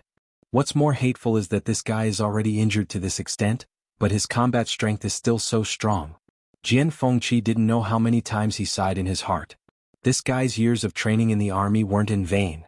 Once he makes a move, he's going to kill someone. Mu Qinghe's vision turned black. He staggered and almost fell to the ground. His body couldn't take the sudden use of his force because of his serious injuries. But he still clenched his teeth and walked forward with a pale face, letting the wounds on his body tear open and drip blood. Jian Fengqi followed him with a headache. Fine. It's a slip of the tongue. My fault. It would be inappropriate if he really angered Mu Qinghe to death. Seeing the two's figures gradually disappear, Rong Xiu finally put down the curtain. Back to Prince Li's mansion. Yes. Yuemo replied and jumped back into the carriage, waving the long whip in his hand. Giddy up. The wheels started rolling and the carriage went in another direction. Rong Xiu retracted his gaze and saw Chu Liyue sitting opposite him in a daze. His gaze deepened. You? After calling her twice, Chu Liyue finally came back to her senses. What's wrong? Rong Xiu's expression remained calm as he lightly asked, Why? What are you thinking about? Nothing. Chu Liyue shook her head and looked away. In fact, when she saw Jian Fengqi and Mu Qinghe arguing, she suddenly remembered something. Mu Qinghe didn't take the carriage. As for the reason, in fact it was because there was once when they traveled together and took two carriages for convenience. In the end they were ambushed halfway. Mu Qinghe was in the other carriage so he couldn't rush to her side immediately. At that time she was only slightly injured, but Mu Qinghe knelt outside the palace for a day and a night to confess his sins. Since then he didn't take the carriage anymore. Rong Xiu suddenly held her hand. Chu Liyue was startled and looked up at Rong Xiu. The two looked at each other. Her heart skipped a beat and she slowly said, Actually, I was thinking, Your Highness. Why did you come so late today? Mobile users, please browse for a better reading experience from Love Network. Chapter 416. With Rong Xiu's capabilities, as long as he was willing, he could definitely reach here at the fastest speed without attracting anyone's attention. However, not only did he come so late, but he even sat in a horse carriage. This doesn't suit his style of doing things at all. Unless, he has other motives for doing this. The biggest possibility is that, he's trying to hide it. Chu Liyue looked at Rong Xiu, and her heart hung in midair. She vaguely had a vague guess in her heart. However, that was too ridiculous and too far-fetched, so she didn't even want to waste her energy to investigate further. But at this moment, Rong Xiu, who was sitting in the horse carriage and had arrived late, everything seemed to be showing something. Rong Xiu held her hand tightly. I was delayed by some matters. Chu Liyue raised her brows. Oh, what matters? The Empress died, Rong Xiu said calmly. The Empress has passed away. Chu Liyue was stunned. The Empress is actually dead. When did this happen? The news spread out today, but the exact time hasn't been confirmed. Lord Chuning is currently handling this matter in the palace, and father seems to have ordered for the news to be sealed. However, for some reason the news still leaked out in the imperial city. Hearing that Chuning was in charge of this matter, Chu Liwei knitted her brows even tighter. Emperor Jiawen hated the empress to the core, and Chu Liwei believed that he definitely wanted the empress dead. However, it definitely shouldn't be now. Besides, the empress was the mother of the country after all. Her sudden passing would definitely cause a huge commotion. Chuning had previously investigated Heptagon Alley, and he was already involved. If anything happened to the empress's matter, I'm afraid. Your Highness, do you know who leaked the news? Rong Xiu shook his head. The empress's palace has always been heavily guarded, so many people know about this. There are many people, and it won't be easy to find out in such a short period of time. I've already sent people to suppress the news, but it won't drag on for long. Chu Liwei nodded in understanding. There was no such thing as an impenetrable wall in this world, let alone such shocking news. Why did the empress leave so suddenly? Emperor Jiawen put her under house arrest to prevent her from doing anything overboard. On the other hand, he wanted to keep her alive. There were many things that had yet to be investigated, but she had suddenly died. It was really strange. It seems it has something to do with third brother. Rong Xiu's expression was subtle. It is said that he was the last person to see the empress. Not long after he left, the empress died. Chu Liwei narrowed his eyes. Does your highness mean that someone wants to frame his highness? Rong Xiu's thin lips curved slightly, and there seemed to be a galaxy swaying in his deep eyes. You has always understood me the best. Chu Liwei suddenly tilted his head and asked with great interest. Then does your highness know what I'm thinking right now? Rong Xiu narrowed his eyes.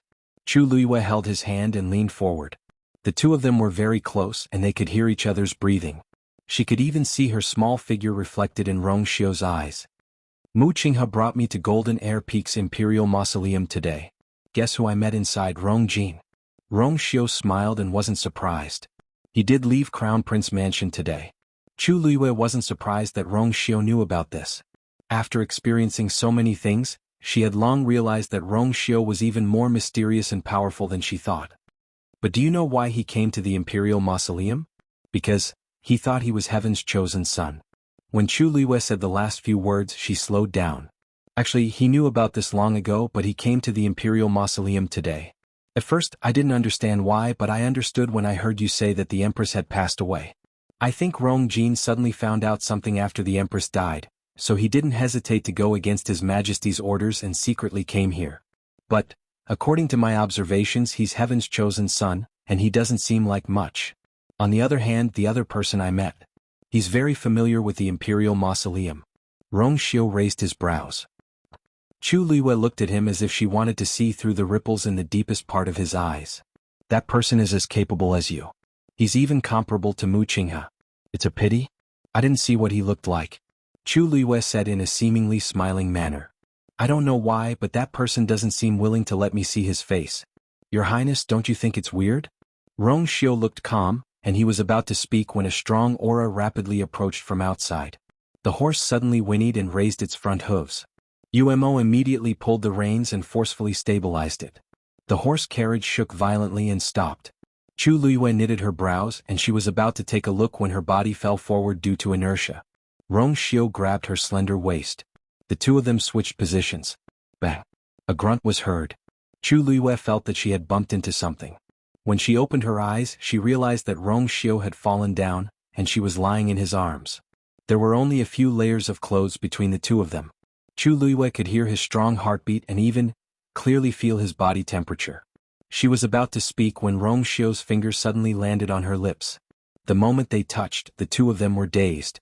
Actually, the two of them had slept on the same bed many times before, but for some reason, in this small and enclosed space, such proximity gave rise to an ambiguous feeling.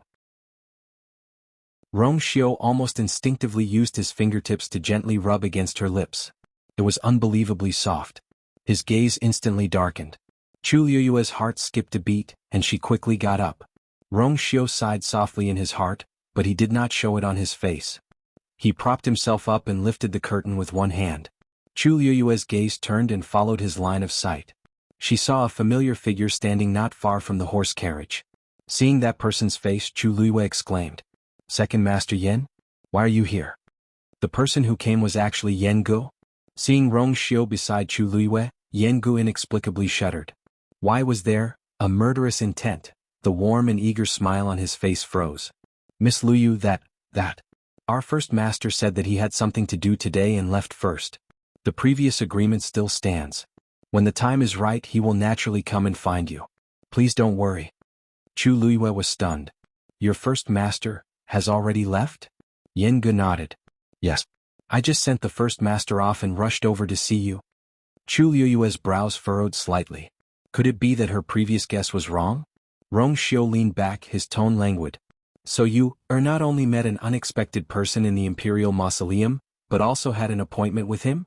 Digression, husband and wife drama. Mobile users, please browse and read. A better reading experience comes from Love Network. Chapter 417. Chu Luiyue turned to Yen Gu and said, Thank you, Second Master Yen. I'll definitely thank you personally when I see you in the future. Yen Gu chuckled. Then if there's nothing else, I'll take my leave first. I won't disturb Prince Li and Miss Luyu. With that, he quickly left. Chu Luiyue blinked. Why did she feel that Yen Ji's footsteps were a little hurried, as if he couldn't wait to leave? Rong Xiu glanced at Umo indifferently. Umo immediately straightened his back and rode the horse forward again. Rong Xiu then put down the curtain and nonchalantly said, I'm sorry. So the person you met in the Imperial Mausoleum is the head of Zhenbao Pavilion. Chu Luiyue retracted her gaze. Your Highness, do you know this person? Rong Xiu's lips curved slightly. Not really. I've only heard some rumors. Chu Luiyue looked at him meaningfully, but he looked indifferent. She couldn't tell anything from the beginning. Maybe she was overthinking? This person has helped me several times. It was also because of his help today that I was able to get out successfully. But how did your Highness find this place? Rong Xiu paused for a moment, but he quickly returned to normal. Shui knows you're here. Chu Luiyue nodded in understanding. The five senses of a magical beast had always been very sharp. Shui had always liked to be with her and was familiar with her scent. It was normal for her to find this place. I haven't seen Shui for a long time. Why did Mu Qinghe bring you here? Rong Xiu asked. Chu Luiyue pondered for a moment and shook her head. It seems like he's looking for something. In fact, she really didn't know what Mu Qinghe was planning to do. He was most likely going for the pyramid, but what exactly was that? What was the use of him coming here? The strangest thing was, why did he bring her along for such an important and secretive matter?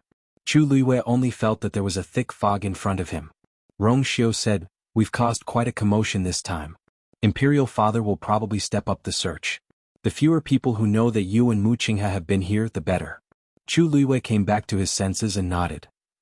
After Emperor Jiawen and the rest walked out of the Imperial Mausoleum's passageway, Elder Yi immediately sent out a message. Zhong Qi and the others who had been waiting bitterly at the top of the mountain immediately rushed over when they saw the signal.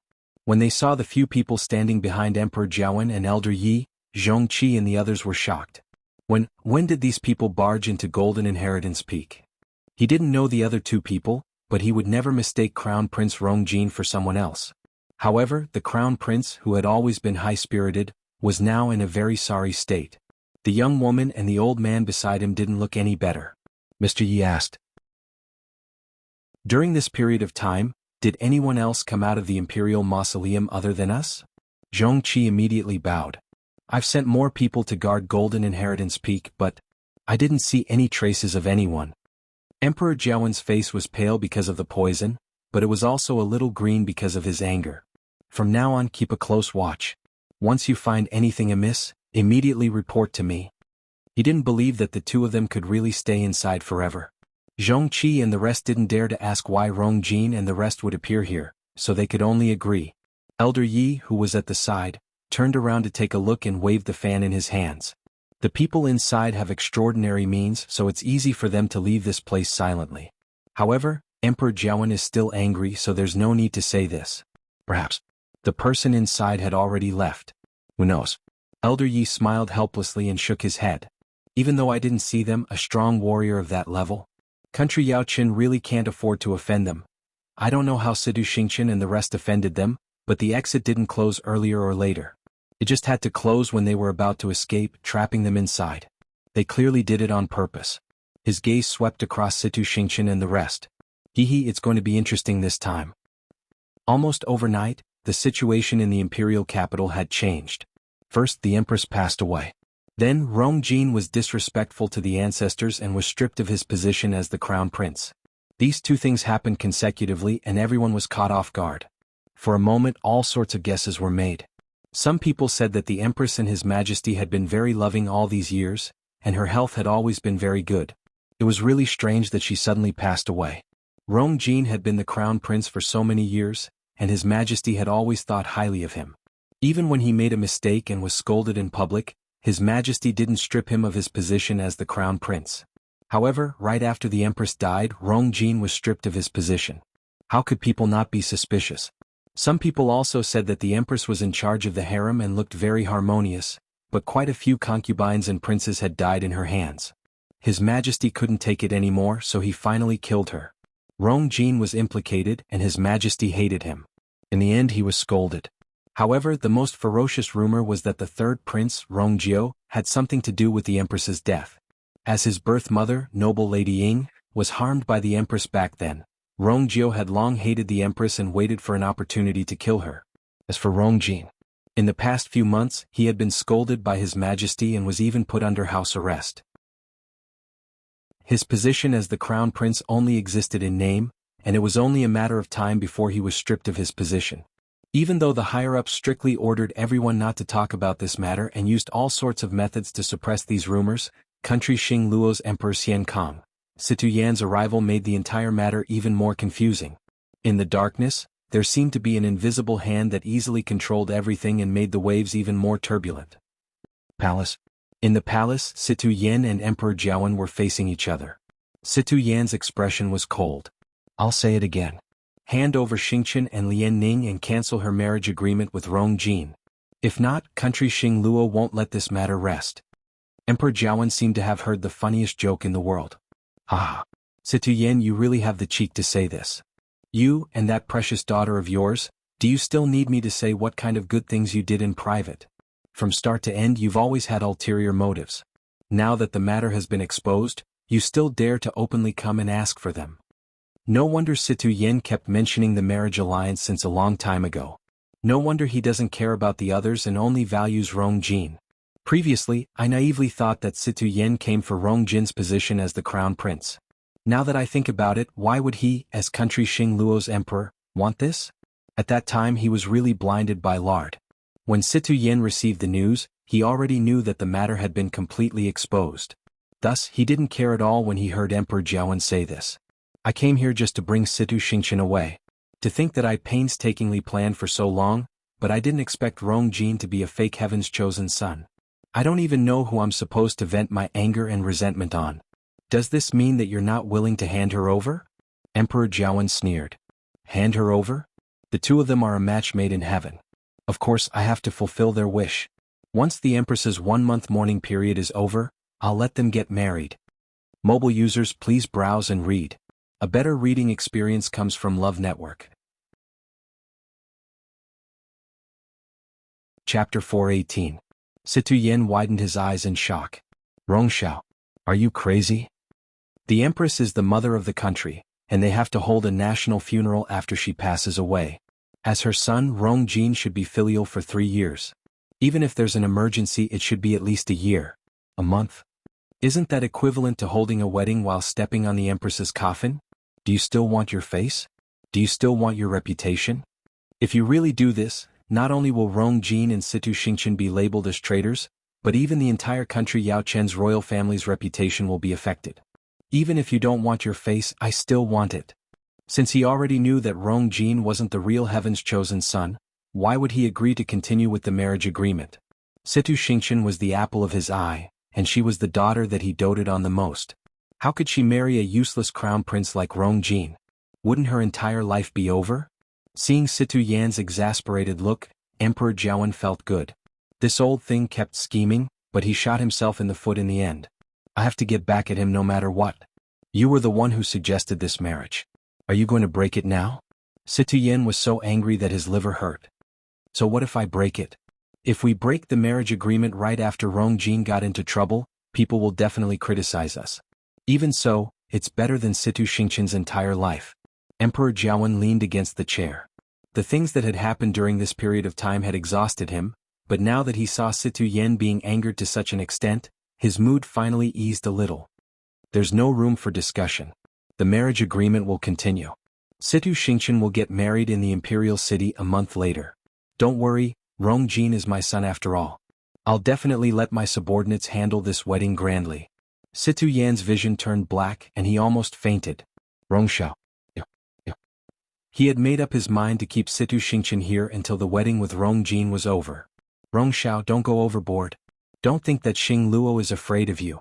Situ Yin took a deep breath to calm himself down. With a gloomy expression he said, Elder Zhong Yi is still in the Star Luo Empire. If he finds out that you did this, who are you threatening? Mockery appeared on Emperor Jiawen's face.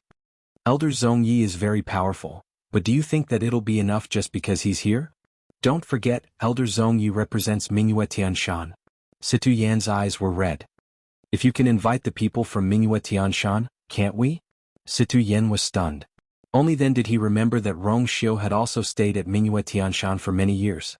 Even though outsiders thought that Rong Xiu was just a sickly person, he had heard Situ Xingqian mention before that Rong Xiu wasn't like what the rumors said.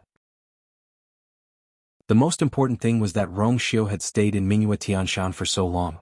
If he was willing, he would naturally be able to get a backer. He might even be more powerful than Elder Zhong Yi. Using this as a threat was completely ineffective. The veins on Situ Yan's forehead popped up. He had never been humiliated like this before. Rong Xiao, do you really want the two countries to go to war? Said Situ Yan in a low voice. Emperor Jiawen looked up, crossed his arms in front of him and smiled. Situ Yan, do you dare? Your Highness, here's your tea. Come in. Creak.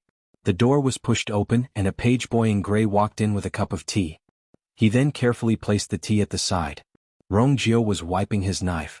He was very focused and he was very serious about every step. This knife was actually just a normal knife, but he had always treasured it. This was because he used this knife when he killed someone on the battlefield for the first time. That was the first time he personally chopped off someone's head. When the knife landed, it could instantly take the other party's life.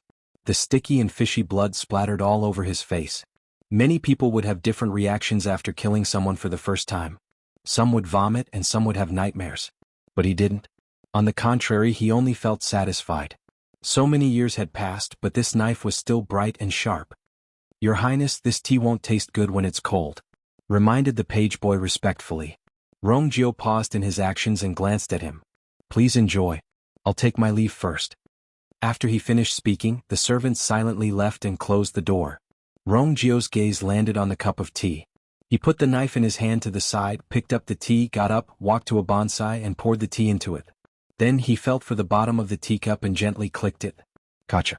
An extremely thin layer popped open and a piece of paper fell out. It turned out that there was an extremely small mechanism hidden at the bottom of the teacup. Even though the piece of paper was very small, the words on it were very clear. Everything is ready. Rong Jiu made up his mind. He moved his fingers and the piece of paper was crushed into powder. He gently raised it and it disappeared with the wind. Chu Ning was so busy these few days that he didn't even go home. Chu Luiyue also didn't return to the academy and stayed at home alone. After the news of the Empress's death and the Crown Prince's dethronement spread, she vaguely had a premonition. Situ Yan's arrival also confirmed her guess. Emperor Jiawen already knew that Rong Jin and Situ Xingqian secretly followed him into the imperial mausoleum that day. This matter was the last straw that broke the camel's back, and it finally made Emperor Jiawen decide to take action. The Xi family seemed to be implicated as well.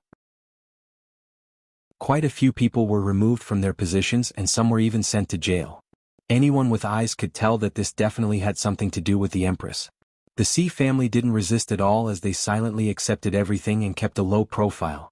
Their position as the leader of the four major families was on the verge of collapse. However, this wasn't what Chu Luiyue was most concerned about. She just felt that something was very strange.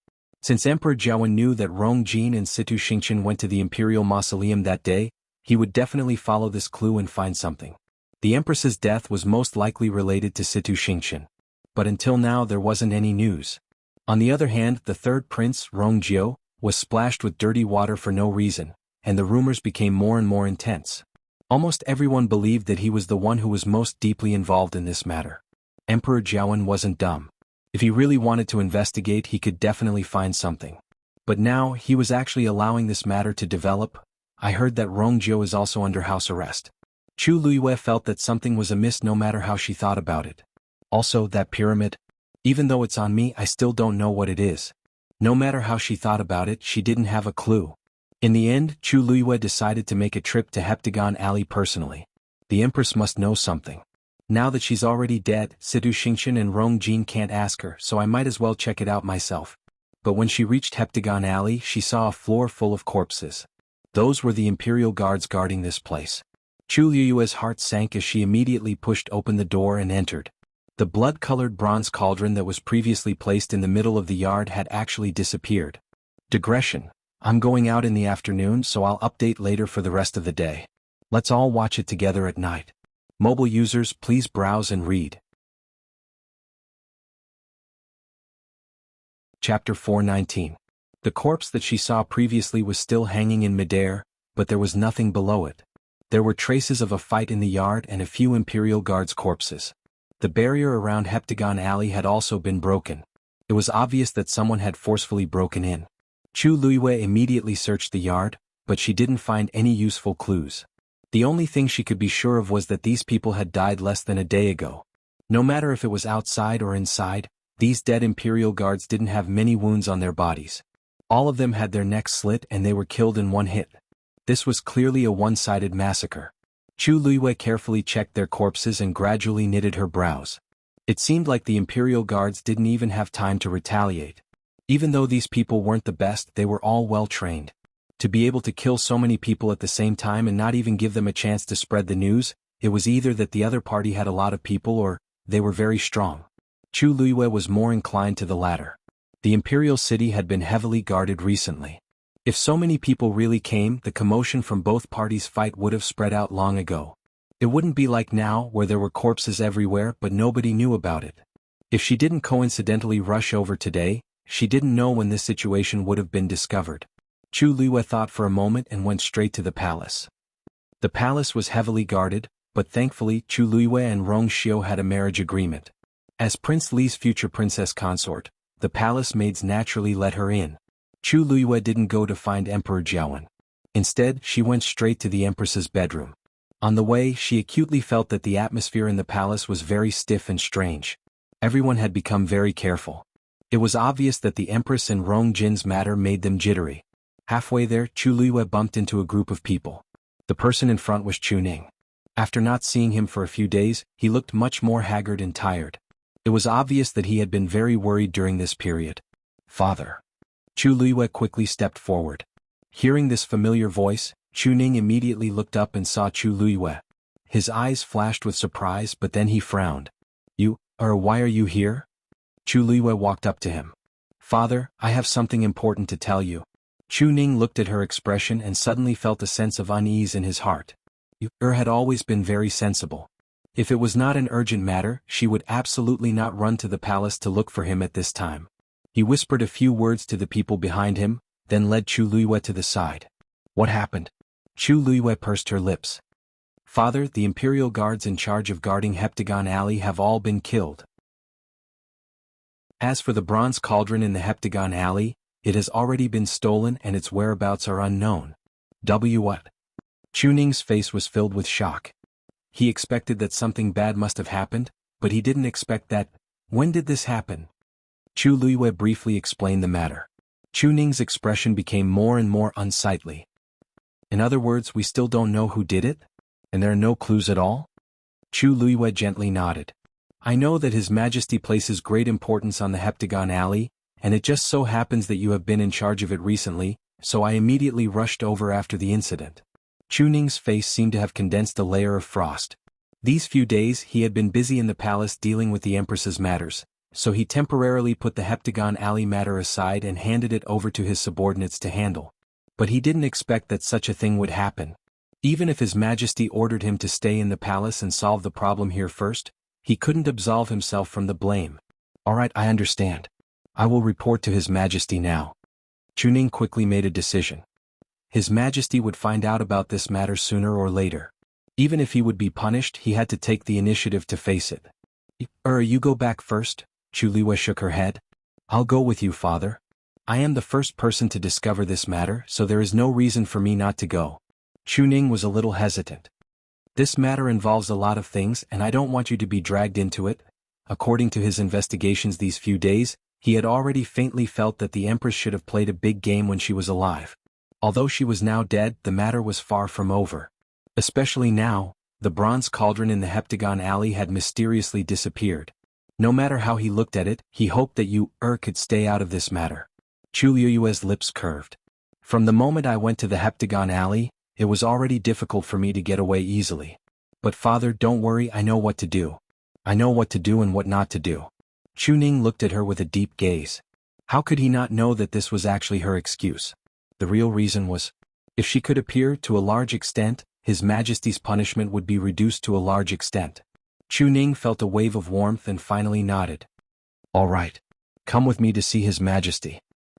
Chu Liyue walked beside Chu Ning, and the Imperial Guards behind them were very perceptive and kept a distance from the two of them. Originally, Chu Liyue wanted to ask about the Empress's situation, but after thinking about it, he suppressed the words. After walking for about 15 minutes, the group finally arrived at Xiaoyang Hall. The strange thing was that it was currently daytime, but the door of Xiaoyang Hall was tightly shut. The number of Imperial Guards outside the hall was also twice as compared to usual, and they looked like they were ready to fight. Chu Ning stopped in his tracks. Eunuch Min, who was guarding outside the hall, saw Chu Ning and knew that he had come to report to His Majesty. But then he saw Chu Liyue standing beside Chu Ning. Eunuch Min's heart skipped a beat. Why is she here at this time? He hurriedly walked over with small steps. Lord Chu Ning, His Majesty is dealing with important matters at this time, please wait a moment. After that he looked at Chu Liyue. Miss Lu Liyue, why are you here today? Chu Liyue concisely said, My Majesty has something to tell His Majesty. I have something important to report to His Majesty with my father. Eunuch Min, you don't have to worry. We'll just wait here. Eunuch Min was a shrewd person. When he saw Chu Liyue and Chu Ning's expressions, he felt that something was amiss. Hence, he didn't ask in detail and left after saying a few words. But the moment he walked back, the door was suddenly opened from the inside. Bang! A middle-aged man in a black brocade robe walked out from within. His face was very gloomy, and he exuded an imposing aura that prevented strangers from getting close.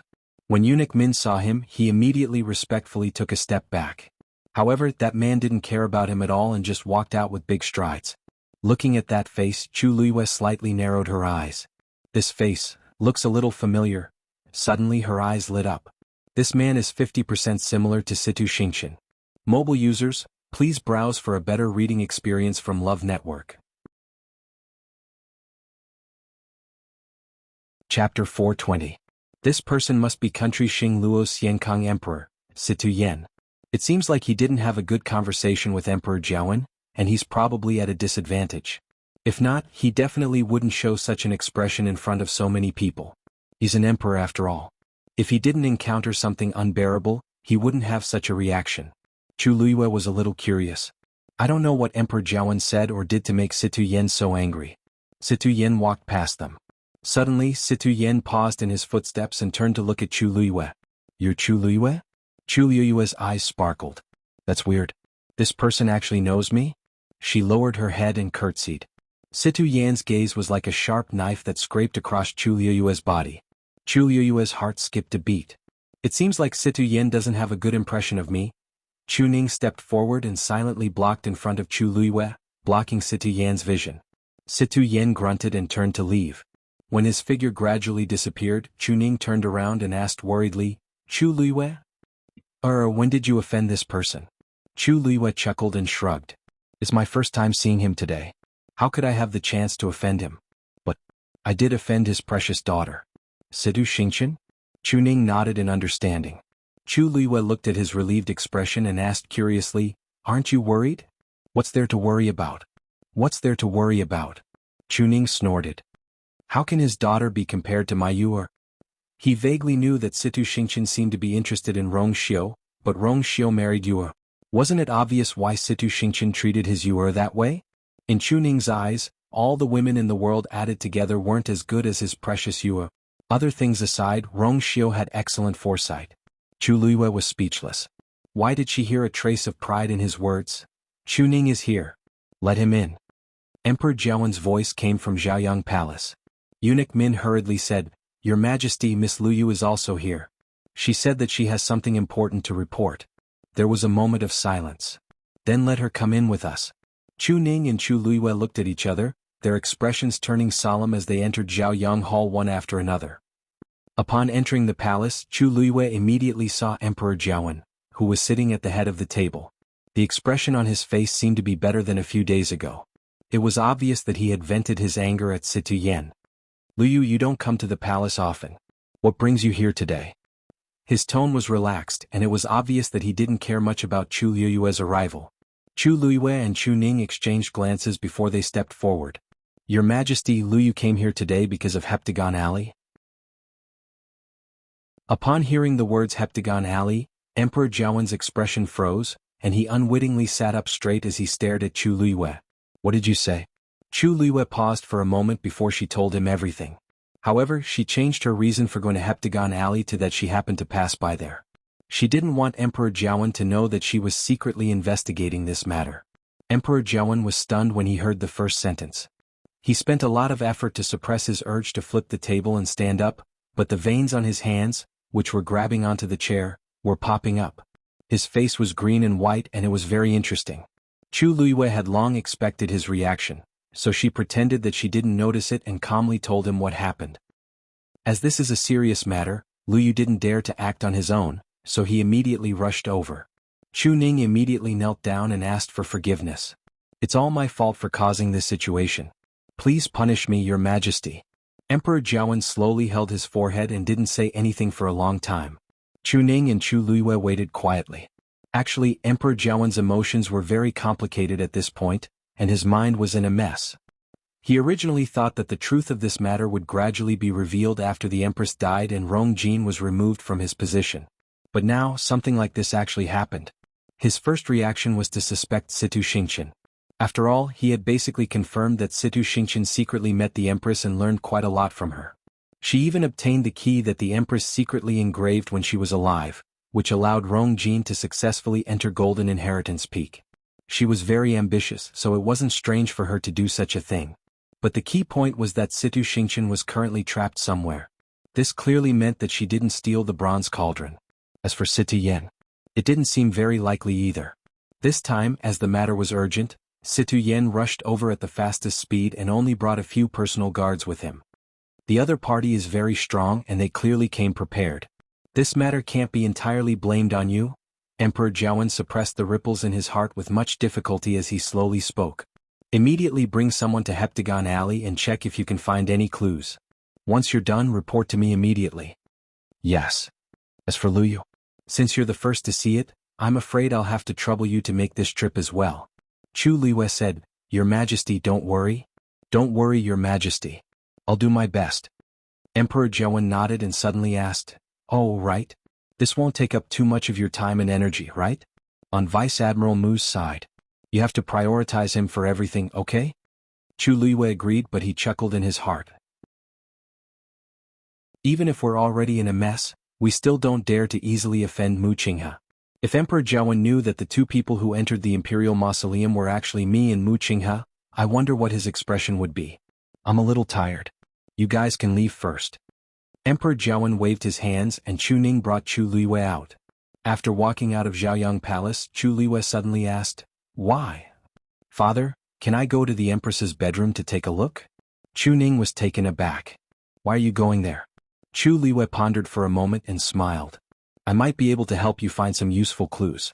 However, Chu Ning shook his head solemnly. The Empress's funeral is tomorrow. It's not appropriate for you to go now. He still wanted to cleanly separate Chu Luiyue from this matter.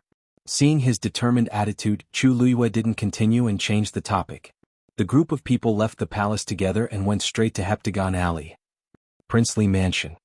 Master, a portion of the Northwest Army has already gone to the Imperial City, said Umo softly said. They'll reach here in at most 3 days. Rong Xiu looked nonchalant as he flipped a page of his book. How many people are coming? Not many, just 5,000. However, almost all of them are the Northwest Army's elites, and they've killed their way out of the battlefield. They can fight against 10 people each. Even though there are more Imperial guards in the Imperial City, the outcome is still uncertain if the two sides really fight. Besides, there are reinforcements behind. Rong Xiu's lips curved up slightly. Rong Jiu won't fight an unprepared battle. Besides, I want him to win. Mobile users, please browse and read. A better reading experience comes from Love Network. Chapter 421. Mu Qinghe and Jian Fengqi also returned to the imperial capital together without attracting anyone's attention. As soon as he returned, Mu Qinghe shrank himself in the room. Jian Fengqi originally wanted to take a look at his injuries, but he was refused entry. His temper was not good to begin with, and seeing Jian Fengqi like this, his patience was exhausted. He was too lazy to care and went to do his own things. Mu Qinghe stayed in the room and simply treated his wounds alone. There was no expression on his face and he looked like a piece of wood. However, in his mind, everything that happened in the Imperial Mausoleum was constantly replaying. Especially, that illusion. Even if he knew that everything was just an illusion, every time he thought about it, his heart would still stir. Especially when he was alone and quiet, all kinds of images seemed to flash before his eyes, and his ears were filled with noise. Mu Qinghe closed his eyes in annoyance, but found that that person's face was becoming clearer and clearer. She still had a smile on her face. Qinghe, why did you call this consort? Her voice was clear and gentle, and every word entered his ears. Mu Qinghe's heart seemed to be poked by something, and it was extremely sour. But soon the smile on her face disappeared, and it was replaced by shock and disbelief. Qinghe, you betrayed this consort? The bright starlight in her eyes gradually dissipated, and endless disappointment and sorrow surged. Mu Qinghe suddenly opened his eyes. In a short time he was actually covered in cold sweat. The sweat and blood mixed together and it was painful. He stood up, planning to clean himself up first. However, just as he took a step, his expression suddenly changed and he stopped. A bronze mirror flew out from his body. He was blocking his way out. An endless sea of blood surged. A terrifying aura came, covering the sky and earth. Mu Qinghe's body swayed and he knelt on the ground. An intense bone-piercing pain came from his heart. He grabbed the clothes in front of his chest tightly, desperately pressing down, but it could not alleviate the pain even a little. Where is it? A cold and majestic voice came from within. Mu Qinghe clenched his teeth, sweat dripping from his forehead, and his lips trembling, pale. This subordinate is incompetent, unable to snatch the thing. Trash. The pain that was several times more intense instantly swept through his entire body. Mu Qinghe finally could not help but groan, and he spat out a mouthful of blood and fell to the ground. This time he could not even speak a complete sentence. But you can't even do one thing that I asked you to do. Mu Qinghe, when did your abilities deteriorate so much? Or, did you do it on purpose? This subordinate did not. Mu Qinghe's body trembled as he spat out these words with much difficulty. Just with this sentence alone, he had used up all his remaining strength. You've been outside for long enough. If you don't come back soon, you'll definitely arouse suspicion. So, you must return as possible. Even though Mu Qinghe was in extreme pain, he still heard this sentence clearly. But that thing, since you don't have the ability to snatch it, staying here is just a waste of time. You don't have to care about this anymore. Mu Qinghe's lips trembled. No, he had fought so hard to get this opportunity, how could he just let it go like this? This subordinate knows that it was snatched away by a mysterious person. What mysterious person? Mu Qinghe's words had obviously attracted the other party's attention. That person. This subordinate did not see that person's appearance. But, if I see him again, I will definitely recognize him, his aura. Mu Qinghe stammered out a sentence. Please let this subordinate continue. This subordinate will not let you down. At the end, Mu Qinghe was so weak that even his voice could not be heard clearly. But these words were obviously useful. In that case, I will give you a few more days. If there is no progress, you know the consequences. With that, the bronze mirror quickly disappeared. In the room, only Mu Qinghe was left. He was lying on the ground. His clothes were soaked and he looked extremely embarrassed. A green shadow appeared beside him. It was Hong Yao. It moved to Mu Qinghe's side and rubbed against his face before burying its head in his chest again. It had always been arrogant and noisy, wanting to disturb the world. But at this time, it was unusually quiet, quietly accompanying Mu Qinghe. I'm fine. Mu Qinghe whispered. Hong Yao's wings moved. It looked up at him wanting to say something but stopped. But in the end it said nothing. Chu Luiyue returned to Heptagon Alley with Chu Ning, but this time they still did not find anything. When it was over it was already late, so Chu Ning asked her to go home. Chu Luiyue knew that he had to go back and continue the investigation, but it was really inappropriate for her to follow him, so she did not insist. The night was dark and the bright moon hung high in the sky. Chu Luiyue sat cross-legged in her room, absorbing the heaven and earth force around her. After breaking through to rank 3 in the Imperial Mausoleum, her strength had obviously improved a lot. But because the advancement was too sudden, she was worried that it would cause her foundation to be unstable, so she focused on cultivating again. Sensing that the aura in her body had stabilized, Chu Luiyue could not help but look at her palm. After the upgrade of the Yuan Meridian, the speed at which she absorbed the heaven and earth force had obviously increased. This would obviously be of great benefit to her future cultivation. What she lacked the most now was time. It turned out that she wanted to wait until she had recovered enough strength before going to the Tianling dynasty to seek revenge on those people. But she did not expect that she would go as a rank 3 warrior. With her level and strength there would be a lot of trouble when she went there.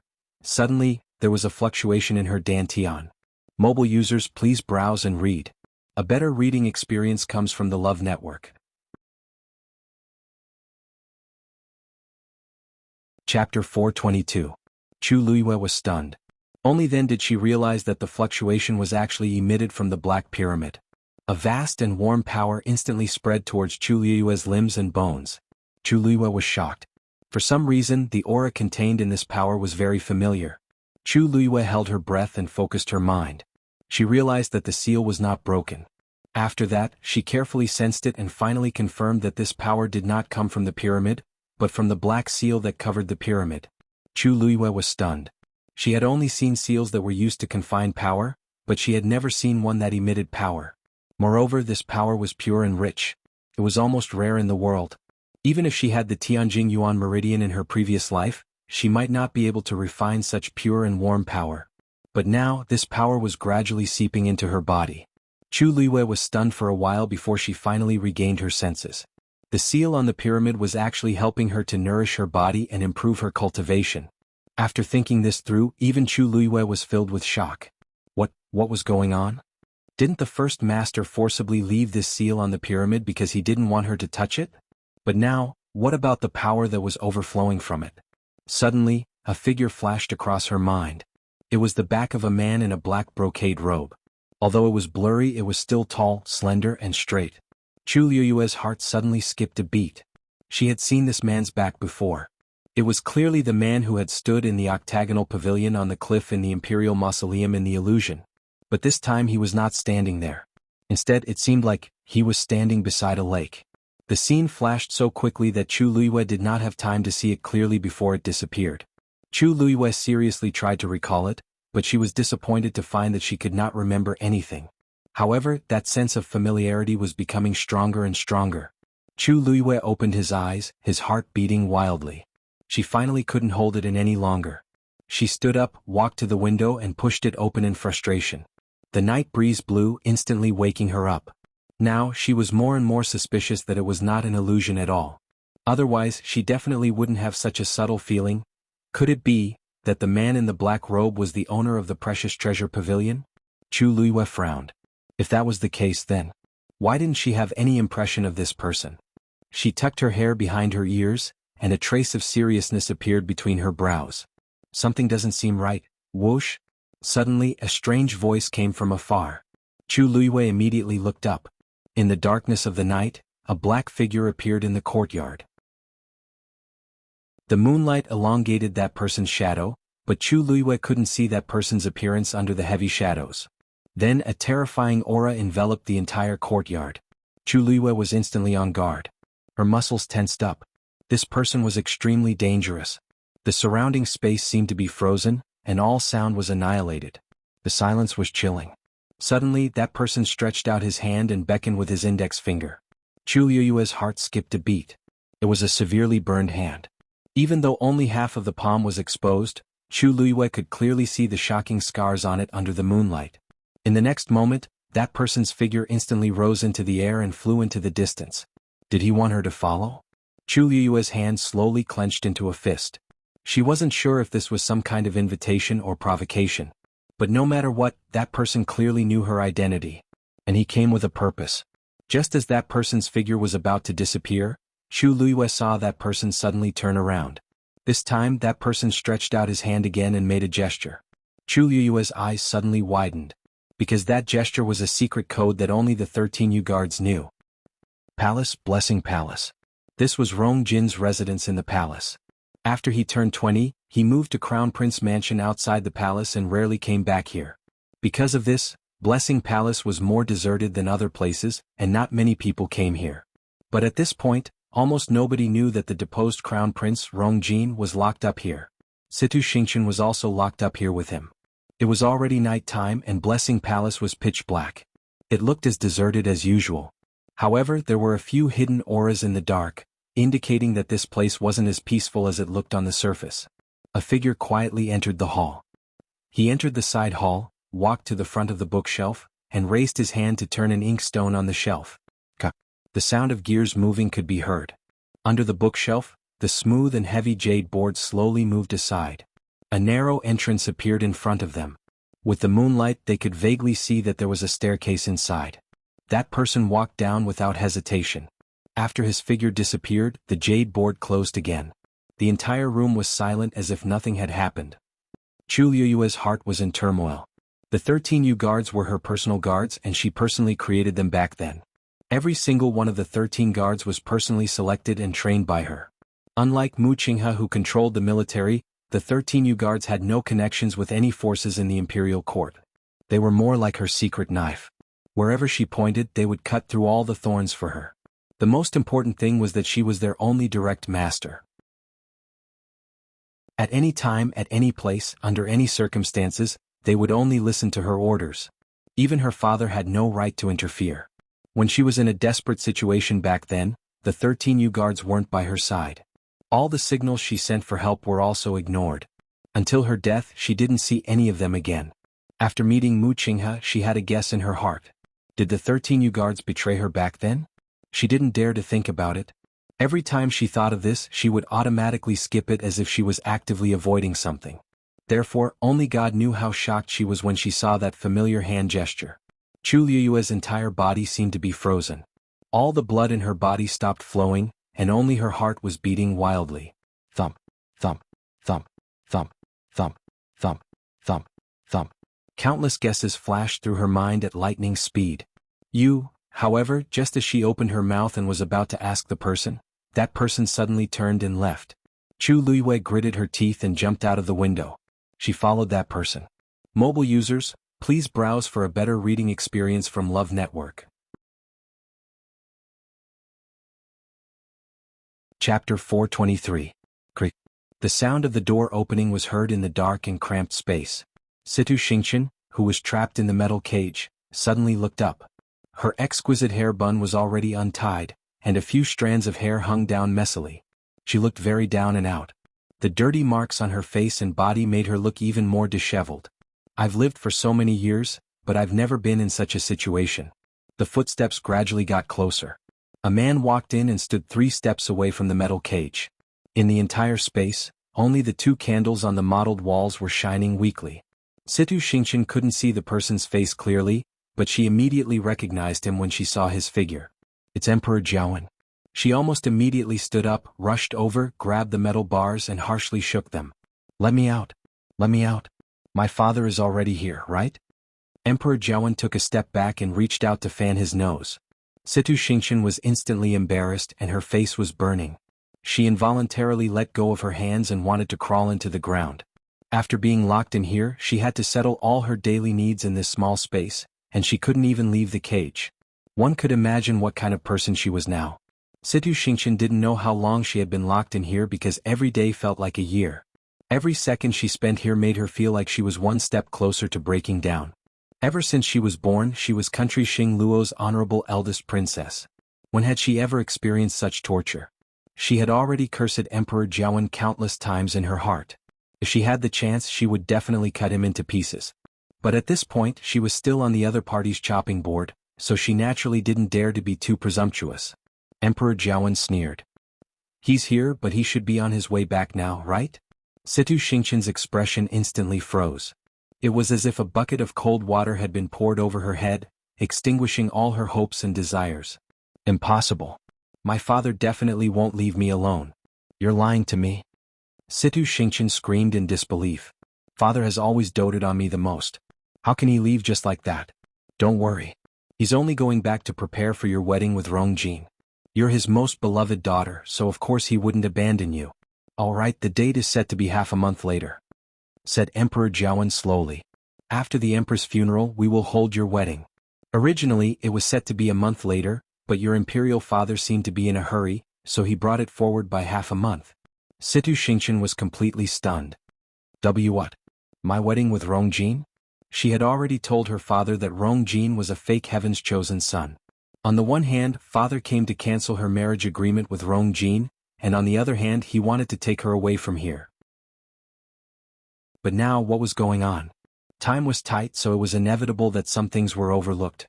But thankfully, Rongjin was no longer the crown prince, so many complicated and long formalities could be skipped. Emperor Jiawen sounded relaxed as if he were really happy for them. Situ Xingqian was so angry that her entire body trembled. He did it on purpose. Emperor Jiawen clearly did it on purpose. He wanted to use this opportunity to thoroughly humiliate them. At this stage, Situ Xingqian finally tore off her last layer of disguise. Her sharp voice reverberated in the dark space, and it sounded more like a female ghost's shrill scream. She stared at Emperor Jiawen with all her might, wanting to find some clues from his blurry face. But nothing.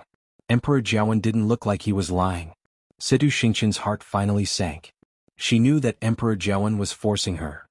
The moonlight was bright, and the night breeze was gentle. The imperial city at night seemed to have fallen into a deep slumber as it was silent. Chu Liyue followed that mysterious person all the way. Very quickly, she discovered that the person was heading in the direction of the palace. Her heart skipped a beat and she instantly hesitated. It wasn't that she hadn't been to the palace before, so she clearly knew that the entire palace was actually a gigantic Shen formation. Outside the imperial palace, there was an invisible barrier.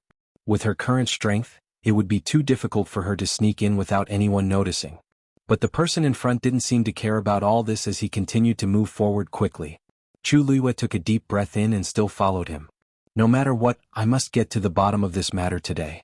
After around 15 minutes, the two of them finally arrived outside the palace's walls. This place was rather secluded, and other than the patrolling imperial guards, there weren't many people guarding it.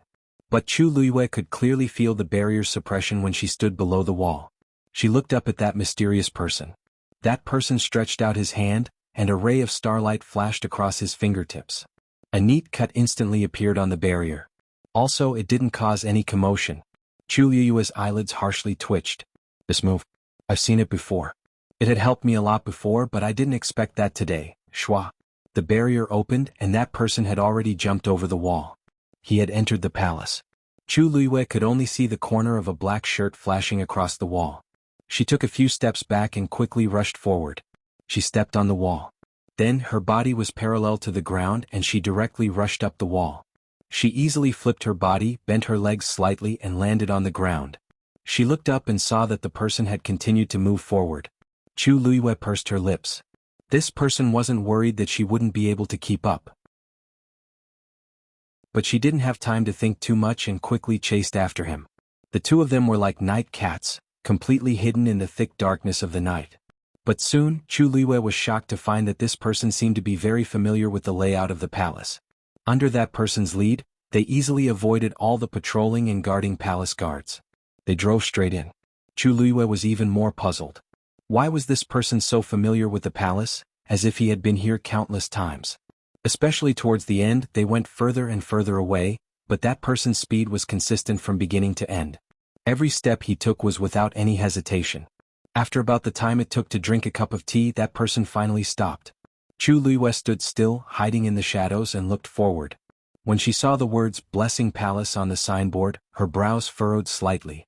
Why did he come to this place? It didn't seem like, suddenly. Chu Liyue's gaze focused. No. There were a few obscure auras around the Blessing Palace. There was someone inside. Just as she was thinking about who would be here at this time of the night, that mysterious person suddenly walked forward. Mobile users, Please browse for a better reading experience from Love Network. Chapter 424. Chu Luiyue originally thought that the person was going to directly go over, but he saw something fall from the person's hands when he walked over the next moment. Under the illumination of the moonlight, that thing reflected a faint light. A faint fragrance wafted out. Chu Luiyue was stunned. This is phosphor powder. Just a little bit of it can ignite a sea of fire. This person. Is he planning to burn Blessing Palace down? But this is only the periphery of Blessing Palace. Even if he sprinkles the phosphor powder here, it won't immediately burn inside. What is he doing this for? Suddenly, Blessing Palace's side door opened. Chu Luiyue immediately looked up. A figure walked out from it. Chu Luiyue focused his gaze. It's indeed Emperor Jiawen. After thinking about it, he's the only person who can mobilize such a large force in the palace. As the distance was quite far, and the person's face was mostly hidden in the darkness, Chu Luiyue couldn't clearly see his current expression. Emperor Jiawen raised his hand and pointed. He then turned around to take a look before leaving. Along with his figure, two of the few obscure auras disappeared as well. It was obvious that the remaining people were still in charge of guarding this place.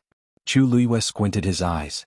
There aren't many people who can make Emperor Jiawen spend so much effort and carefully trap them in the palace. He thought of Situ Yan's ugly expression when he saw him previously. The person who's locked here should be Situ Xingqian. Emperor Jiawen clearly wants to get something out of her, but judging from his previous appearance, there shouldn't be any progress. Chu Luiyue looked at the mysterious person in front of him. He must know that Situ Xingqian is trapped here, so he purposely lured her here. But why is he doing this? Without waiting for Chu Luiyue to ask, that person silently walked in another direction. His footsteps seemed slow, but they were actually very fast. He also perfectly hid his tracks. If Chu Luiyue hadn't been staring at him, he probably wouldn't have been able to recognize his movements. For some reason, she seemed to be able to guess that person's thoughts, so when he gradually approached the Blessing Palace, she obediently stayed where she was. With her current realm, she would only become a target if she went out. Moreover, it would definitely attract the attention of those experts in the dark. Therefore, she might as well not do anything and just wait and see what would happen. Soon, that person's figure disappeared behind a pillar at the very edge of the Blessing and Peace Palace. Chu Luiyue held his breath. Suddenly, a powerful pressure came down from the sky at high speed. She immediately looked up. He saw a gray-robed man walking in the air. He was wearing a curtained hat that covered his face, so his appearance could not be seen. However, judging from his slightly hunched shoulders, he seemed to be quite old. The moment he appeared, three figures instantly appeared around the Blessing Palace. The gray-robed old man was surrounded in the middle. Who are you? How dare you barge into Yao Chen's palace? Chu Luiyue squinted her eyes. The three of them were clearly sent by Emperor Jiawen to guard this place. Also, the three of them were all Stage 5 warriors. There were only a handful of Stage 5 warriors in the entire country Yao Chen, yet Emperor Jiawen actually left three of them here. This showed how strict he was with Situ Xingqian. This lineup was enough to stop most people from barging in. However, that gray-robed old man was an entire stage higher than them. The higher the stage, the greater the difference between the two parties. Even if the three of them worked together, they might not be this old man's match. This old man came here today only to take someone away. As long as you know what's good for you, I won't make things difficult for you," said the gray-robed old man calmly. His voice was low and hoarse and his tone was calm. However, it had a high and mighty aura as if it was an order. He's clearly the one who came to snatch Situ Xingqian, yet he said that he wouldn't make things difficult for the other party. How arrogant, Chu Luiyue thought quickly. This person clearly came for Situ Xingqian, but as for his identity, it's hard to guess. How dare you? Where do you think this is? Do you think you can come and go as you please? The three of them were clearly enraged by the old man's words. They looked at each other and rushed forward together. I'll teach you a lesson today. Faced with the three people's attacks, the gray-robed old man didn't seem to care at all. He laughed softly and didn't hide his disdain at all. With just the three of you? Seeing that the three of them were getting closer and closer to him, he didn't move at all. Kill? The three forces instantly flew out at the same time. Seeing that he was about to be hit, the old man finally raised his hand. His palm was exceptionally wide, and it was like a fan as it silently landed. A gigantic silver palm print appeared above him. Mountain River Seal, hollered the old man. The silver palm print instantly pressed down. In the next moment, The three origin powers actually collapsed and completely dissipated. The violent force spread in all directions. However, at this moment the old man's palm curled up slightly, and all of the crazy energy turbulence was silently contained. Everything happened silently, but it immediately caused the three people's expressions to change. A stage 6 warrior was actually so powerful? Go! The gray-robed old man gently waved his palm. A terrifying force crazily gushed out from his palm. The gigantic palm print gradually dissipated, and finally, the star turned into a silver ring that kept expanding. Quickly retreat. The three of them felt that something was wrong and immediately wanted to escape. But it was too late. The powerful pressure contained within the silver ring almost made them unable to breathe. All of them were frozen on the spot. No matter how hard they struggled, they were unable to take even half a step away. They could only allow the silver ring to crush their bodies. One of them couldn't take it and spat out a mouthful of blood. The other two weren't any better. Their faces were pale and they couldn't say a word. Overestimating yourself. The gray-robed old man sneered and moved his palm slightly. You don't, Before the person who struggled to open his mouth could finish his words, a strange light flashed across the silver ring and passed through his chest. Following a muffled sound, his body flew out and fell heavily on the ground. Chu Luiyue became even more cautious and controlled her aura. At the same time, many guesses flashed through her mind. To dare to come here with such fanfare, it was enough to show how arrogant this person was. 1 against 3 and he was actually so relaxed. The gray-robed old man obviously didn't put those people in his eyes. After dealing with them, he went straight for the entrance of the Blessing Palace. However, just as he was about to approach, a gigantic Xian formation suddenly appeared above the Blessing Palace and completely enveloped it. The gray-robed old man finally stopped. Because this Xian formation was actually quite troublesome. But Chu Luiyue, who was hiding in the dark, suddenly had her eyes lit up. She could use that Xian formation to enter the Blessing Palace. Digression, Kawenka is about to faint. Mobile users, please browse and read. A better reading experience from Love Network.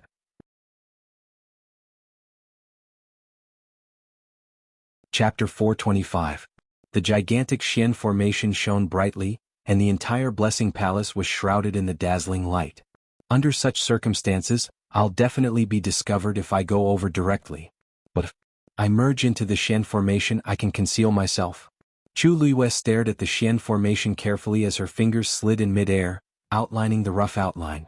She had never seen this Xian formation before, and this Xian formation's level wasn't low. Thus, she couldn't replicate its original appearance in such a short time. However, she could easily take it apart. A sharp whistle suddenly came from mid-air. Bang!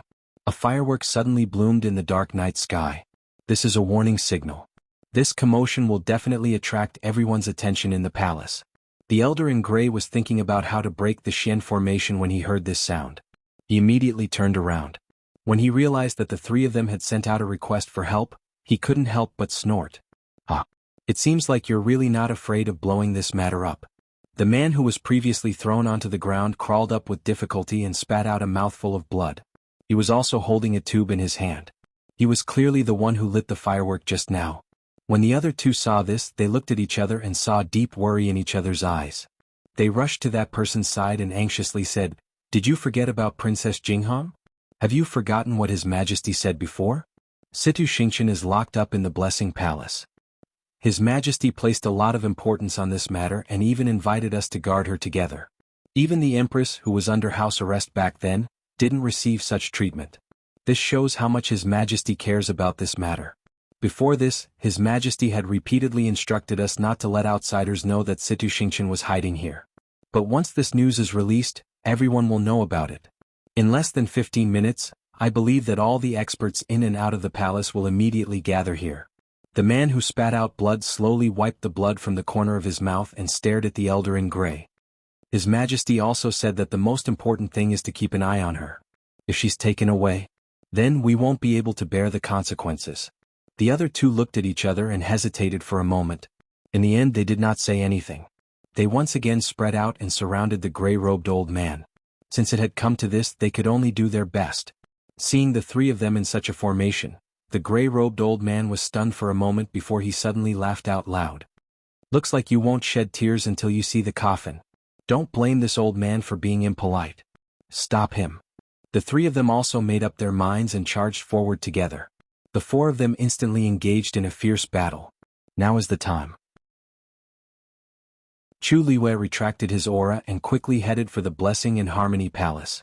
At the same time, several incomplete Shen formations appeared around her.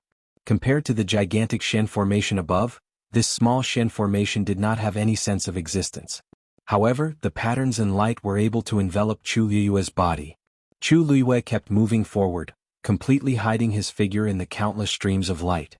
The most important thing was that even though the few Shen formations that she copied weren't complete, they were more or less compatible with the Shen formation above. It was precisely because of this subtle compatibility that the Shen formation directly ignored Chu Liue's intrusion. Chu Liue's path was smooth and unobstructed. She successfully arrived at the side door. Previously, Emperor Jiawen had exited from this inconspicuous spot.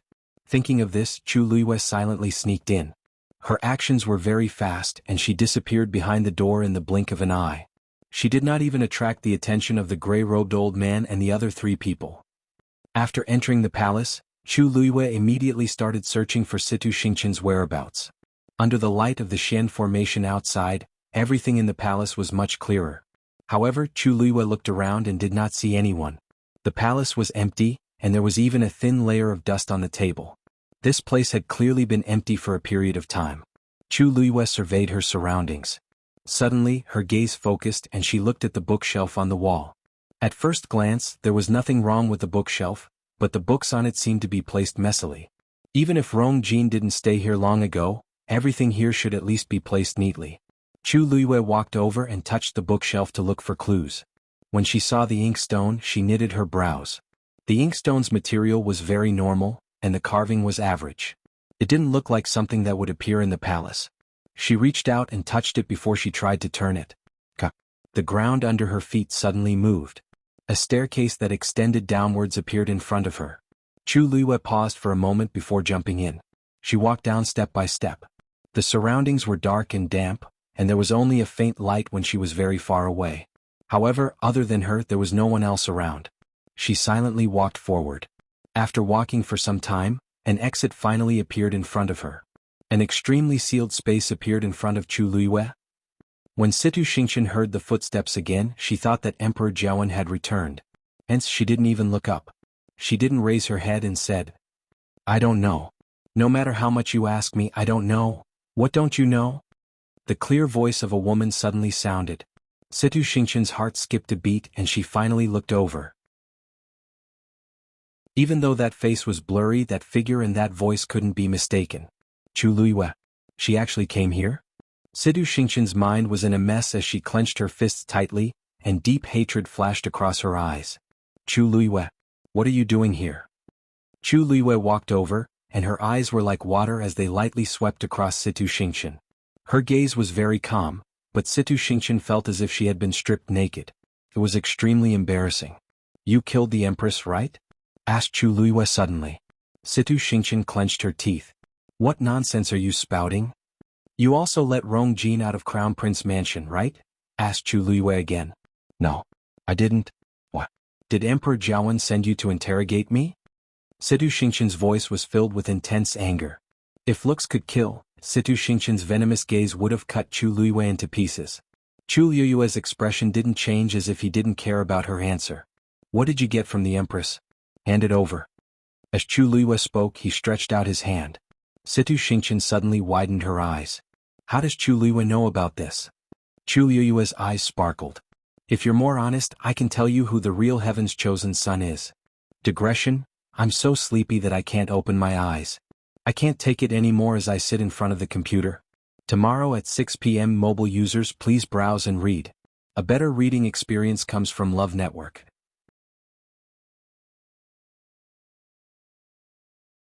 Chapter 426. The Real Heaven's Chosen Son?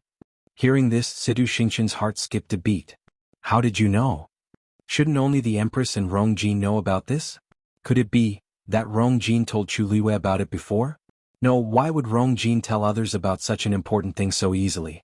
Even if he likes Chu Liue a little, he wouldn't go to this extent. Besides, Chu Liue clearly knows that Rong Jin isn't the real Heaven's chosen son. Other than the few of us who were in the Imperial Mausoleum that day, Who else would know about this? Situ Xingqian looked at Chu Luiyue warily.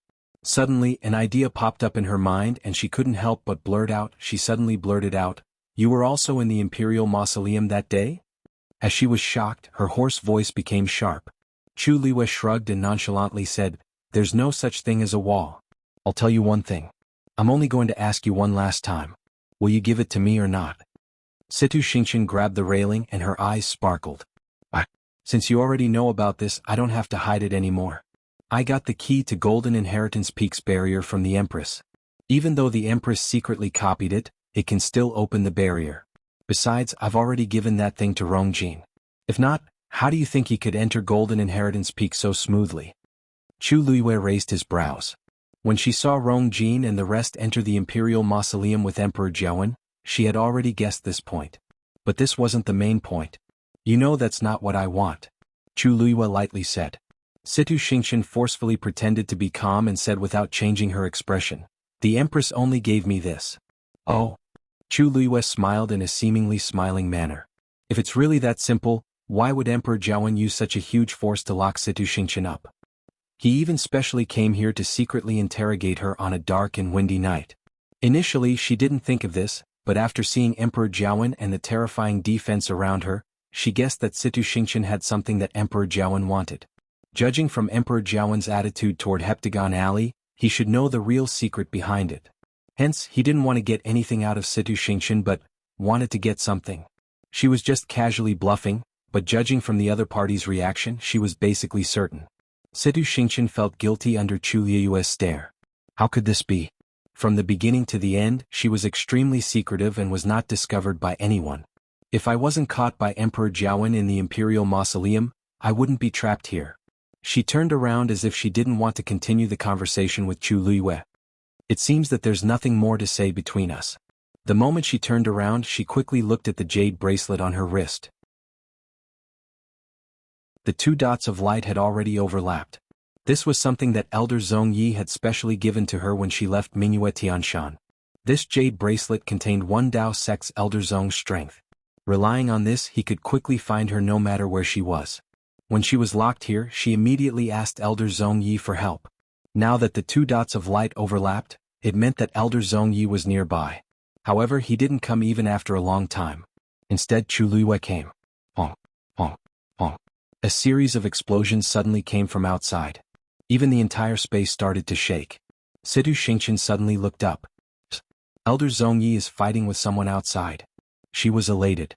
Elder Zhong Yi is very strong, so it shouldn't be a problem for him to deal with these people from country Yaochen. As long as he can bring me away from here, Situ Xingqian. Chu Luiyue suddenly spoke. Situ Xingqian instinctively turned around. What? Something suddenly flew towards her face. The alarm in her heart went off, and she immediately wanted to retreat. However, she was currently trapped in this metal cage, and her position was extremely small. She had just taken a step back when she touched the railing. She waved her sleeves and harshly swept that thing away. Chu Luiyue lightly raised his brows. Situ Xingqian's force was indeed suppressed, and she couldn't even use a bit of force at this point. Emperor Jiawen really made all the necessary preparations to deal with me. However, this time I'm going to benefit from it. Chu Luiyue. Don't think that I can't do anything to you just because I'm trapped here. Situ Xingqian quickly glanced at the ground and realized that it was actually a jade bottle. After it landed on the ground, it directly broke and a green liquid slowly flowed out. Smelling that weird smell, she coldly laughed. You want to poison me with just this small bottle of Qingshui Yang? Qingshui Yang's poison was very strong, but she didn't even touch it previously, so it was completely useless. Chu Luiyue's lips curved up into a smile. You're mistaken. I haven't done anything yet. Situ Xingqian was instantly dazed. A silver light suddenly flew out from Chu Luiyue's fingertips. It directly splashed into the small puddle of Qingshui Yang. Bang! A light sound was heard, and a ball of purplish-green smoke rose up. Situ Xingqian's face changed drastically. But the next moment, the purplish-green smoke rapidly rushed toward her. She hurriedly covered her mouth and nose. Don't you know that Qingshui Yang's poison will instantly increase by a few times when it comes into contact with Dabin powder? Besides, the most convenient thing is that as long as this thing touches your skin, even if it's just a little bit, it will instantly seep into your organs. A terrifying burning sensation came from her hand. Situ Xingqian lowered her head to take a look and saw that her originally smooth and white skin was actually rapidly drying up. It also had a mottled purplish-green color. Looked very scary. What's going on? What did you do to me? Situ Xingqian screamed in shock. Chu Liwei raised his brows slightly, glanced at her hand, smiled and nonchalantly said, "Oh, I see. It seems like you really don't know that the side effect of this poison is that you'll rapidly age, from the outside to the inside. Now it's your hand. Later it should be your face." As he spoke, Chu Liwei shook his head in pity. This is mentioned in the footnote on page 582 of the Celestial Physician's Handbook. As a celestial physician, you actually didn't even read this. Situ Xingqian was furious. The Celestial Physician's Handbook was a very basic medical book, and it was also a beginner's book for all celestial physician. However, there were too many things to remember in it. Who would pay attention to a small footnote? Now the thing that scared her the most was her face. Chu Liwei, you're really sinister and vicious. Situ Xingqian's hands trembled. If Rong Xiu knows that you're such a vicious woman, he'll definitely regret marrying you. Mobile users, please browse and read. A better reading experience comes from Love Network.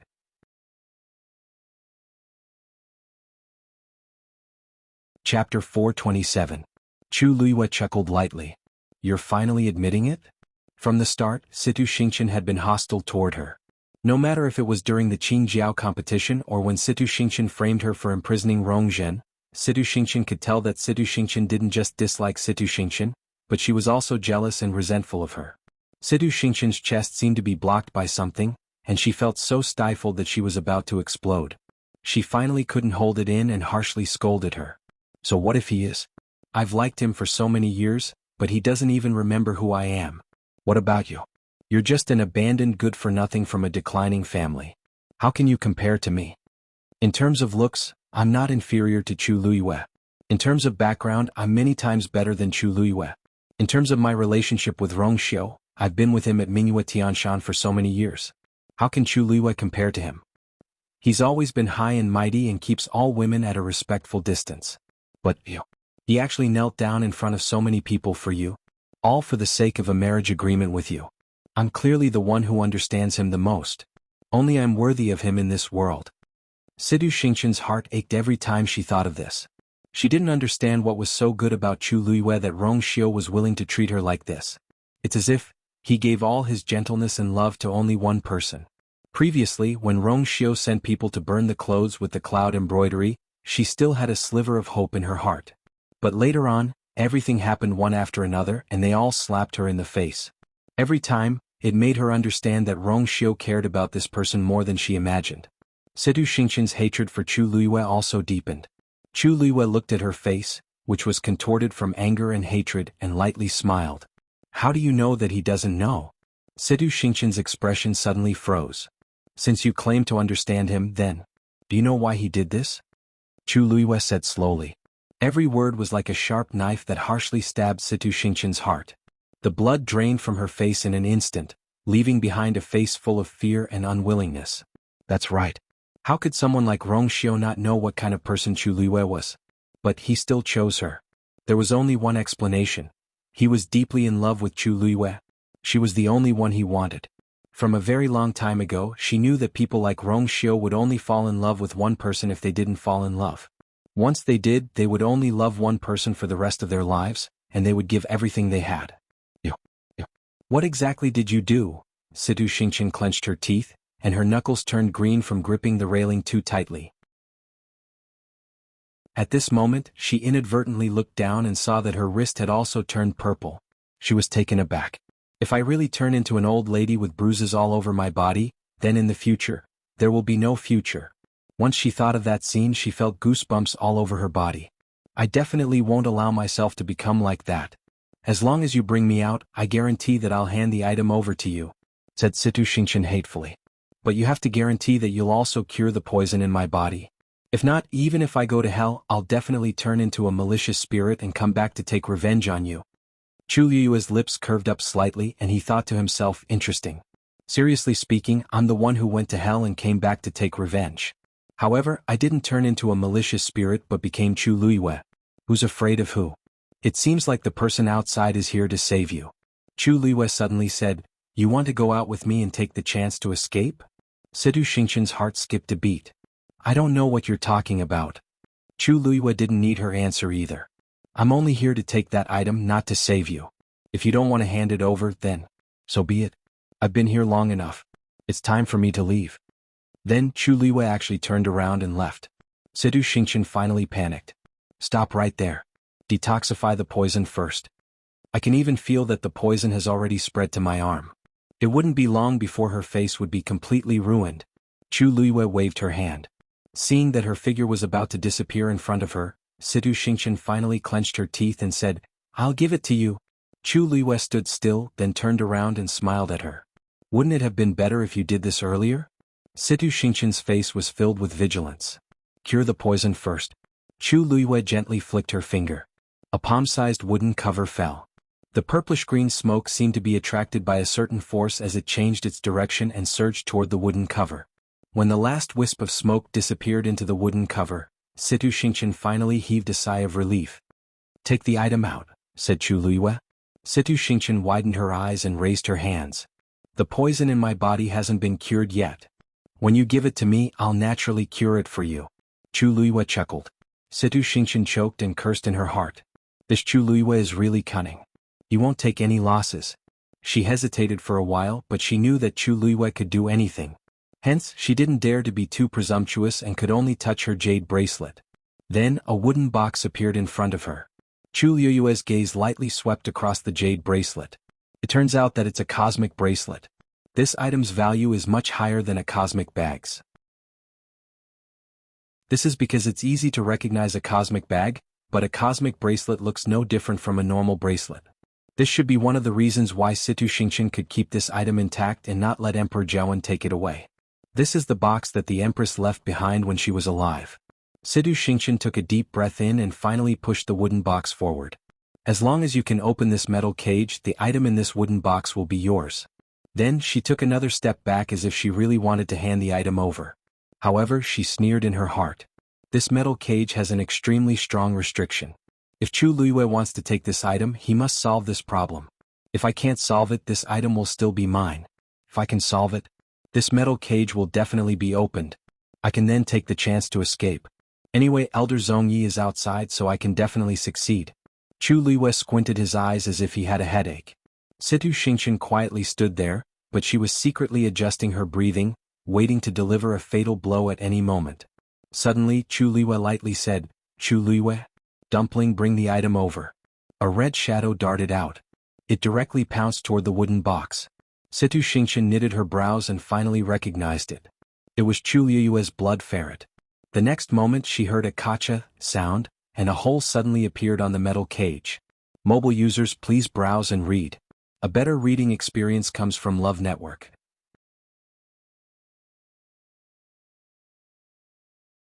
Chapter 428. Situ Xingqian immediately dashed toward the opening. At the same time, she stretched out her hand to snatch the wooden box back. At this moment, Dumpling's figure darted out and directly bumped into the wooden box. The wooden box instantly moved to the side. Situ Xingqian's hand narrowly missed it. Indignance flashed across her eyes, but she didn't hesitate in her actions as she continued forward, planning to leave through the opening. The item in the wooden box is very important, but it can't be compared to my life. As long as I can escape from here, everything will be fine. After I leave, I still have a chance to snatch the wooden box back. However, just as she poked her head out of the hole, a cold wind suddenly attacked her. Bang! Chu Luiyue harshly kicked Situ Xingqian's face. Situ Xingqian's figure instantly flew backward and heavily bumped into the metal cage behind her. Taking advantage of this opportunity, Dumpling directly threw the wooden box out. Chu Luiyue easily caught it and opened it. Inside the wooden box was a roll of goatskin. An indescribably powerful aura spread out from the top of the mountain. Chu Luiyue was certain in his heart. This is it. Situ Xingqian closed the wooden box again and placed it in her cosmic bag. Her series of actions could be said to be smooth. Situ Xingqian finally recovered her senses at this point. Her mind was buzzing, and her face was in excruciating pain. There was a strong smell of blood in her mouth. She opened her mouth and spat out a mouthful of blood, but she realized that there was actually half a tooth in it. Chu Luiyue used all his strength in that kick, so she didn't even have time to avoid it and bumped right into it. Just like that, half of her front tooth was forcefully broken. Situ Xingqian's hands trembled as she touched her face. Her face was filled with sticky and sweet-smelling blood stains. It also quickly became red and swollen. She didn't need to look in the mirror to know how disheveled and ugly she looked. Situ Xingqian's lungs were about to explode from anger. Not only did Chu Luiyue snatch the wooden box, but he even disfigured me. This completely broke the last string in her heart. I'll kill you. Situ Xingqian rushed toward Chu Luiyue hysterically. A silver light flashed and a dagger appeared in Chu Luiyue's hand. Then she gently raised her wrist. A thin blade flew out from the dagger. It went straight for Situ Xingqian's face. Sensing the piercing murderous intent, Situ Xingqian's heart sank, and she immediately dodged. However, with her origin power sealed and the inhumane torture she had endured these past few days, she was completely exhausted. As a result, her pace was slower than usual. However, Chu Yue's flying dagger was very fast. The sound of a sharp weapon piercing through flesh could be heard. The flying dagger directly pierced through Situ Xingqian's left shoulder. A bloody hole appeared and blood splattered everywhere. Ah! Situ Xingqian shrieked and collapsed to the ground. She frantically looked at her shoulder and realized that it was still bleeding. That dark red blood quickly dyed a large area of her clothes red. The air was filled with the thick smell of blood, which was mixed with the originally unpleasant smell. It was almost nauseating. Situ Xingqian was just about to stand up when a second flying dagger flew out from Chu Yue's dagger. This time it was her left ankle. A few pieces of broken bone splattered on the floor. Situ Xingqian was in so much pain that her face was ghastly pale. She couldn't even speak and could only tremble as she curled up into a ball. Only her eyes were filled with hatred as she stared at Chu Luiyue as if she wanted to cut her into pieces. Chu Luiyue never cared about such gazes. Boom! A loud explosion came from outside again. It's time to leave. Chu Luiyue turned around and ran outside. Situ Xingqian struggled to get up, but she still collapsed in the end. She could only watch as Chu Luiyue's figure disappeared into the darkness. Her chest shook and she vomited blood again. Chu Luiyue. If there's a chance in the future, I'll definitely make her pay back everything that I've suffered today. Situ Xingqian took a deep breath in and bit her index finger. A drop of blood quickly flowed out. She then rubbed the drop of blood on the jade bracelet on her wrist. A faint light flashed, and the drop of blood was rapidly absorbed into the jade bracelet, disappearing without a trace. However, the two overlapping dots of light gradually turned blood red. Chu Luiyue went up the stairs, and the moment she jumped out, she felt the terrifying aftermath from outside. She looked outside and shockingly discovered that the previously complete and indestructible Xian formation had a few cracks now. It was on the verge of collapsing. In front, the gray-robed elder was already surrounded by many imperial guards. At one glance there were 3 layers inside and 3 layers outside. There were even quite a few corpses piled up at the front. It was obvious that the gray-robed elder killed them all by himself. Chu Luiyue knitted her brows. It seems like the gray-robed elder is stronger than I expected. It was also because of this that both parties were in a stalemate. They were in a stalemate. Suddenly, the gray-robed elder lowered his head as if he were looking at something. His back was facing Chu Luiyue so she couldn't see what he was doing. But the next moment, the gray-robed elder's aura increased tremendously. Anyone who blocks me will be killed without mercy. This low and deep voice contained a shocking amount of energy. An invisible wave spread out in all directions with him as the center. Then he actually turned around and directly rushed toward Blessing Palace. Chu Yue's heart skipped a beat. He's coming in the direction I'm facing. Wah! The defensive Xian formation was completely torn apart. As long as he enters this palace, he'll immediately discover my presence. Chu Luiyue surveyed her surroundings and realized that no matter which direction she escaped in, she would attract attention. Just as she was in a dilemma, a greenish-white fire suddenly started burning from Blessing Palace's side door. This was the scene that Emperor Jiawen saw when he rushed over. The gigantic silver Xian formation had already been torn apart, and a gray-robed elder had already rushed to Blessing Palace's door. The greenish-white fire rose up and instantly surrounded the entire Blessing Palace. His temples suddenly throbbed and all the blood in his body seemed to have solidified. Stop him. Stop him. Situ Xingqian is still inside. This person clearly wants to use the fire as a smokescreen to bring Situ Xingqian out. This definitely won't do. Actually, Emperor Jiawen didn't know that the gray-robed elder was also trapped in the fire. The fire started very suddenly and it was very fierce. Even though he was a stage 6 warrior, it was a little troublesome to deal with it. At the same time, Chu Liwei, who was in the palace, saw the jumping fire and quickly rushed out of the window at the side without hesitation. When she jumped into the fire, her body was instantly wrapped in a layer of red fire. A figure suddenly appeared in front of her. It blocked her path. It's that mysterious person. Mobile users, please browse and read. A better reading experience comes from Love Network.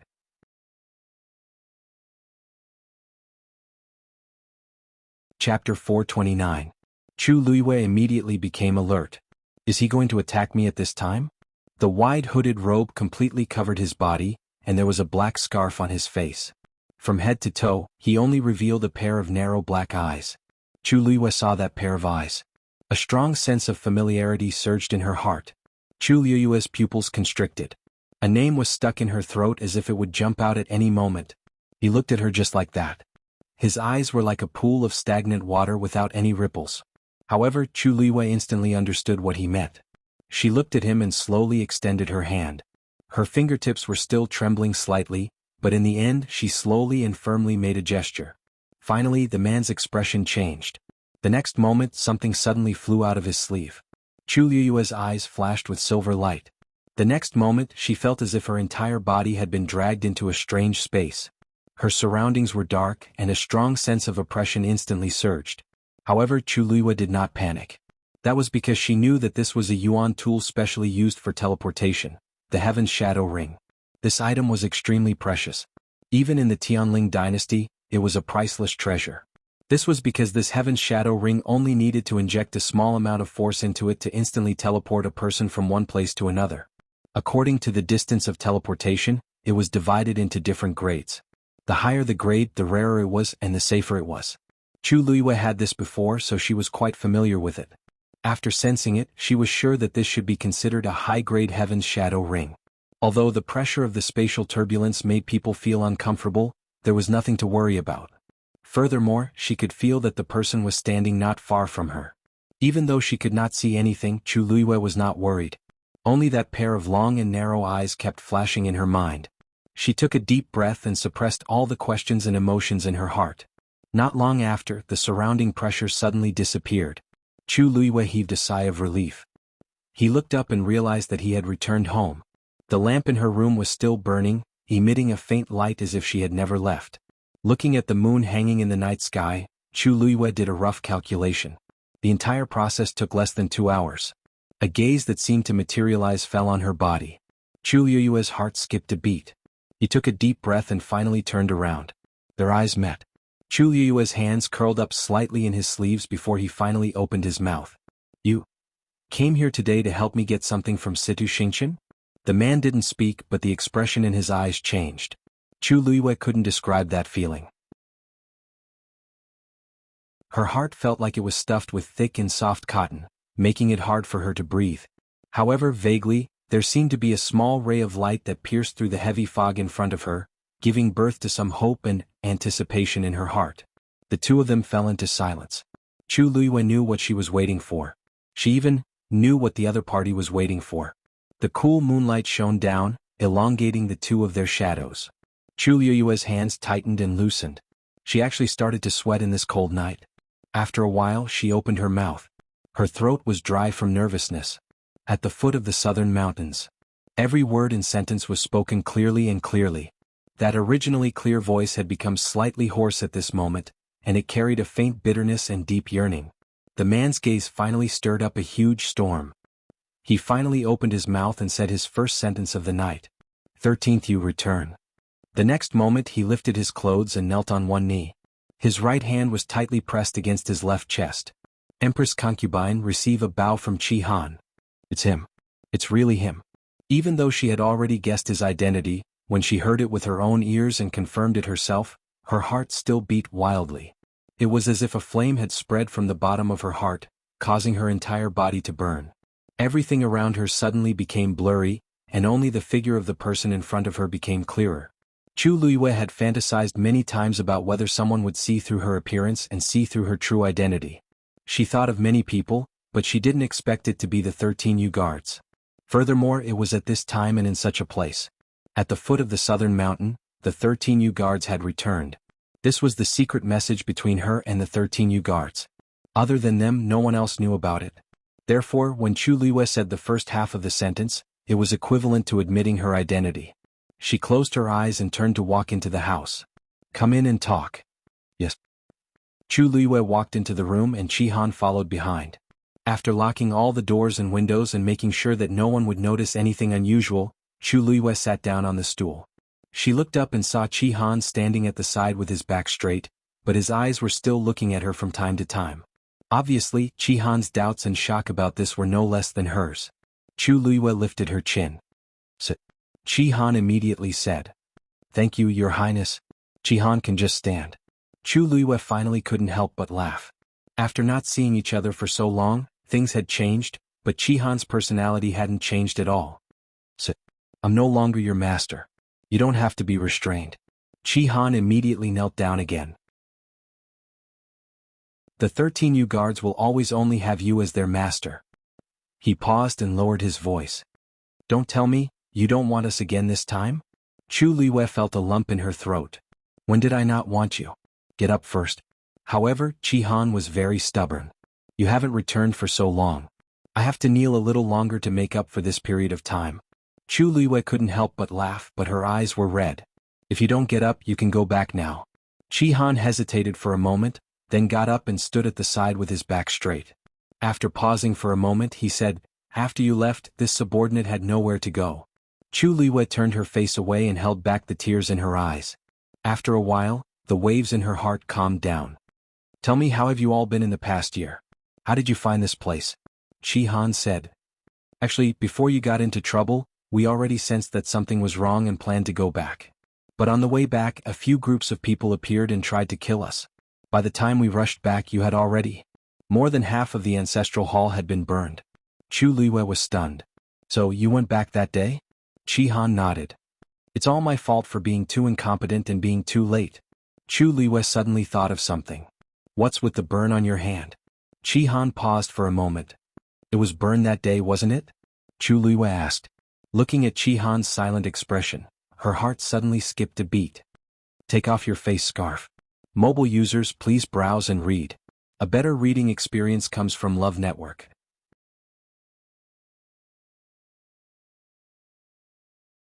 Chapter 430. Chi Han hesitated for a moment, but he still did as he was told. The 13 Yu guard had always obeyed Her Highness's orders. When he tore off the mask on his face and lifted his hood, Chu Liue's heart skipped a beat. The left cheek and neck of the young man in front of her were covered in burned scars. His originally delicate and handsome face had now become like this. Only his long, narrow and cold eyes were still the same as before. Why did you? Chu Liwei opened her mouth with difficulty. After saying a few words, she seemed to be choked by something. After knowing that Her Highness was in danger, how could the 13 Yu guard escape? It's all because of our incompetence that we couldn't save Her Highness. Chi Han didn't care about the damage to his appearance and body. The only thing he cared about was that he went back too late and couldn't protect Her Highness. Chu Liwei didn't speak for a while. She always thought that she had died alone. She didn't expect that. The 13 Yu guard had already gone back that day. What happened after that? After that, Jiang Yuqing continued to secretly send people to kill us. We planned to join forces with others to avenge you. But Chu Liwei smiled faintly. Her eyes were calm as if she was talking about other people. But you found out that most of them had already betrayed me, right? Chi Han hesitated for a moment before speaking. Actually, only a few of them betrayed you. But because some of them had important identities, things were a little tricky. Plus, we were just your personal guards and didn't have much say, so. Chu Liwei nodded in understanding. Even if Chi Han didn't say it, she could roughly guess what had happened back then. It's really difficult for you to do all this. What happened after that? Jiang Yuqing and Shangguan wouldn't let the 13 Yu guard off so easily. They would definitely kill them all. How are the rest of the 13 Yu guard? Chi Han clenched his fists. Don't worry, the others are fine too. Chu Liue's mood improved a little. Now, the 13 Yu guard was one of the few people she could trust. That's good, that's good. However, Chi Han, why did you leave Heaven's Canopy alone? How did you find me? This was what Chu Liwei was most curious about. Even she herself felt that reincarnating in someone else's body was too ridiculous. How did Chi Han find her? Furthermore, from the looks of it, it was clear that he already knew about it. Most likely he came here today to seek confirmation. Your Highness, it's not just me. The other members of the 13U Guard are no longer in the Tianling dynasty. A month after the fire in the Imperial Ancestral Hall, Jiang Yuqing framed us for treason and said that it was because he heard about what we did that you went crazy during your cultivation. After that, he issued an arrest warrant for us. After discussing with the 13U Guards, they left Heaven's Canopy together. Chu Liyue's expression turned even colder. Jiang Yuqing has gone too far. Not only did he force her into a dead end, but he also framed the 13U Guards. After she died, with Sheng Wanwan's help, he could almost do whatever he wanted in the Tianling dynasty. Under such circumstances, the 13U Guards' choice to leave was the best choice. Actually, you don't have to leave Heaven's Canopy even if you leave the Tianling dynasty. Each of you is very powerful. It's a waste of your talents to go outside. Chu Liyue felt that it was a pity. Qi Han shook his head. Your Highness, you don't know. The reason why we left Heaven's Canopy was because we received a letter. Chu Liyue paused. What letter? A letter about you. At this point, Qi Han suddenly looked up and fixed his gaze on Chu Liyue. The letter said that if we wanted to avenge you, we had to leave Heaven's Canopy first. Chu Liyue was shocked. Who wrote that letter? Anonymous. Even now we don't know who wrote it. But, under the circumstances, we didn't have any other choice, so we just did it. What? Chu Liyue was shocked. It's just a letter and you actually believed it and did it?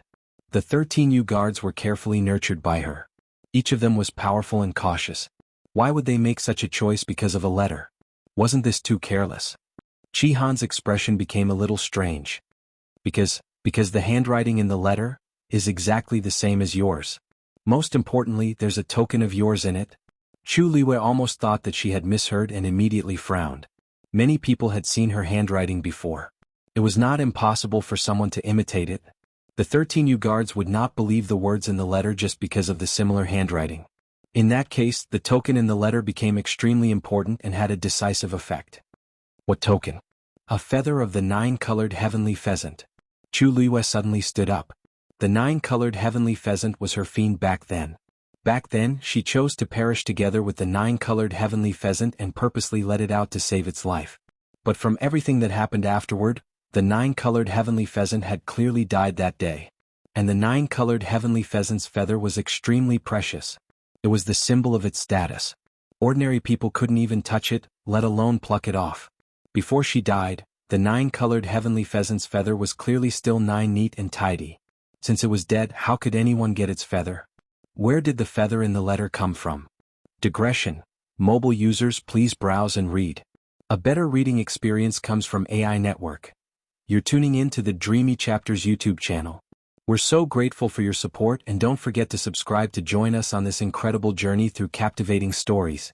Your generosity through donations truly makes a world of difference, as it's the primary source of revenue that allows me to expand and enhance this channel for you. Thank you from the bottom of my heart for being a part of this adventure.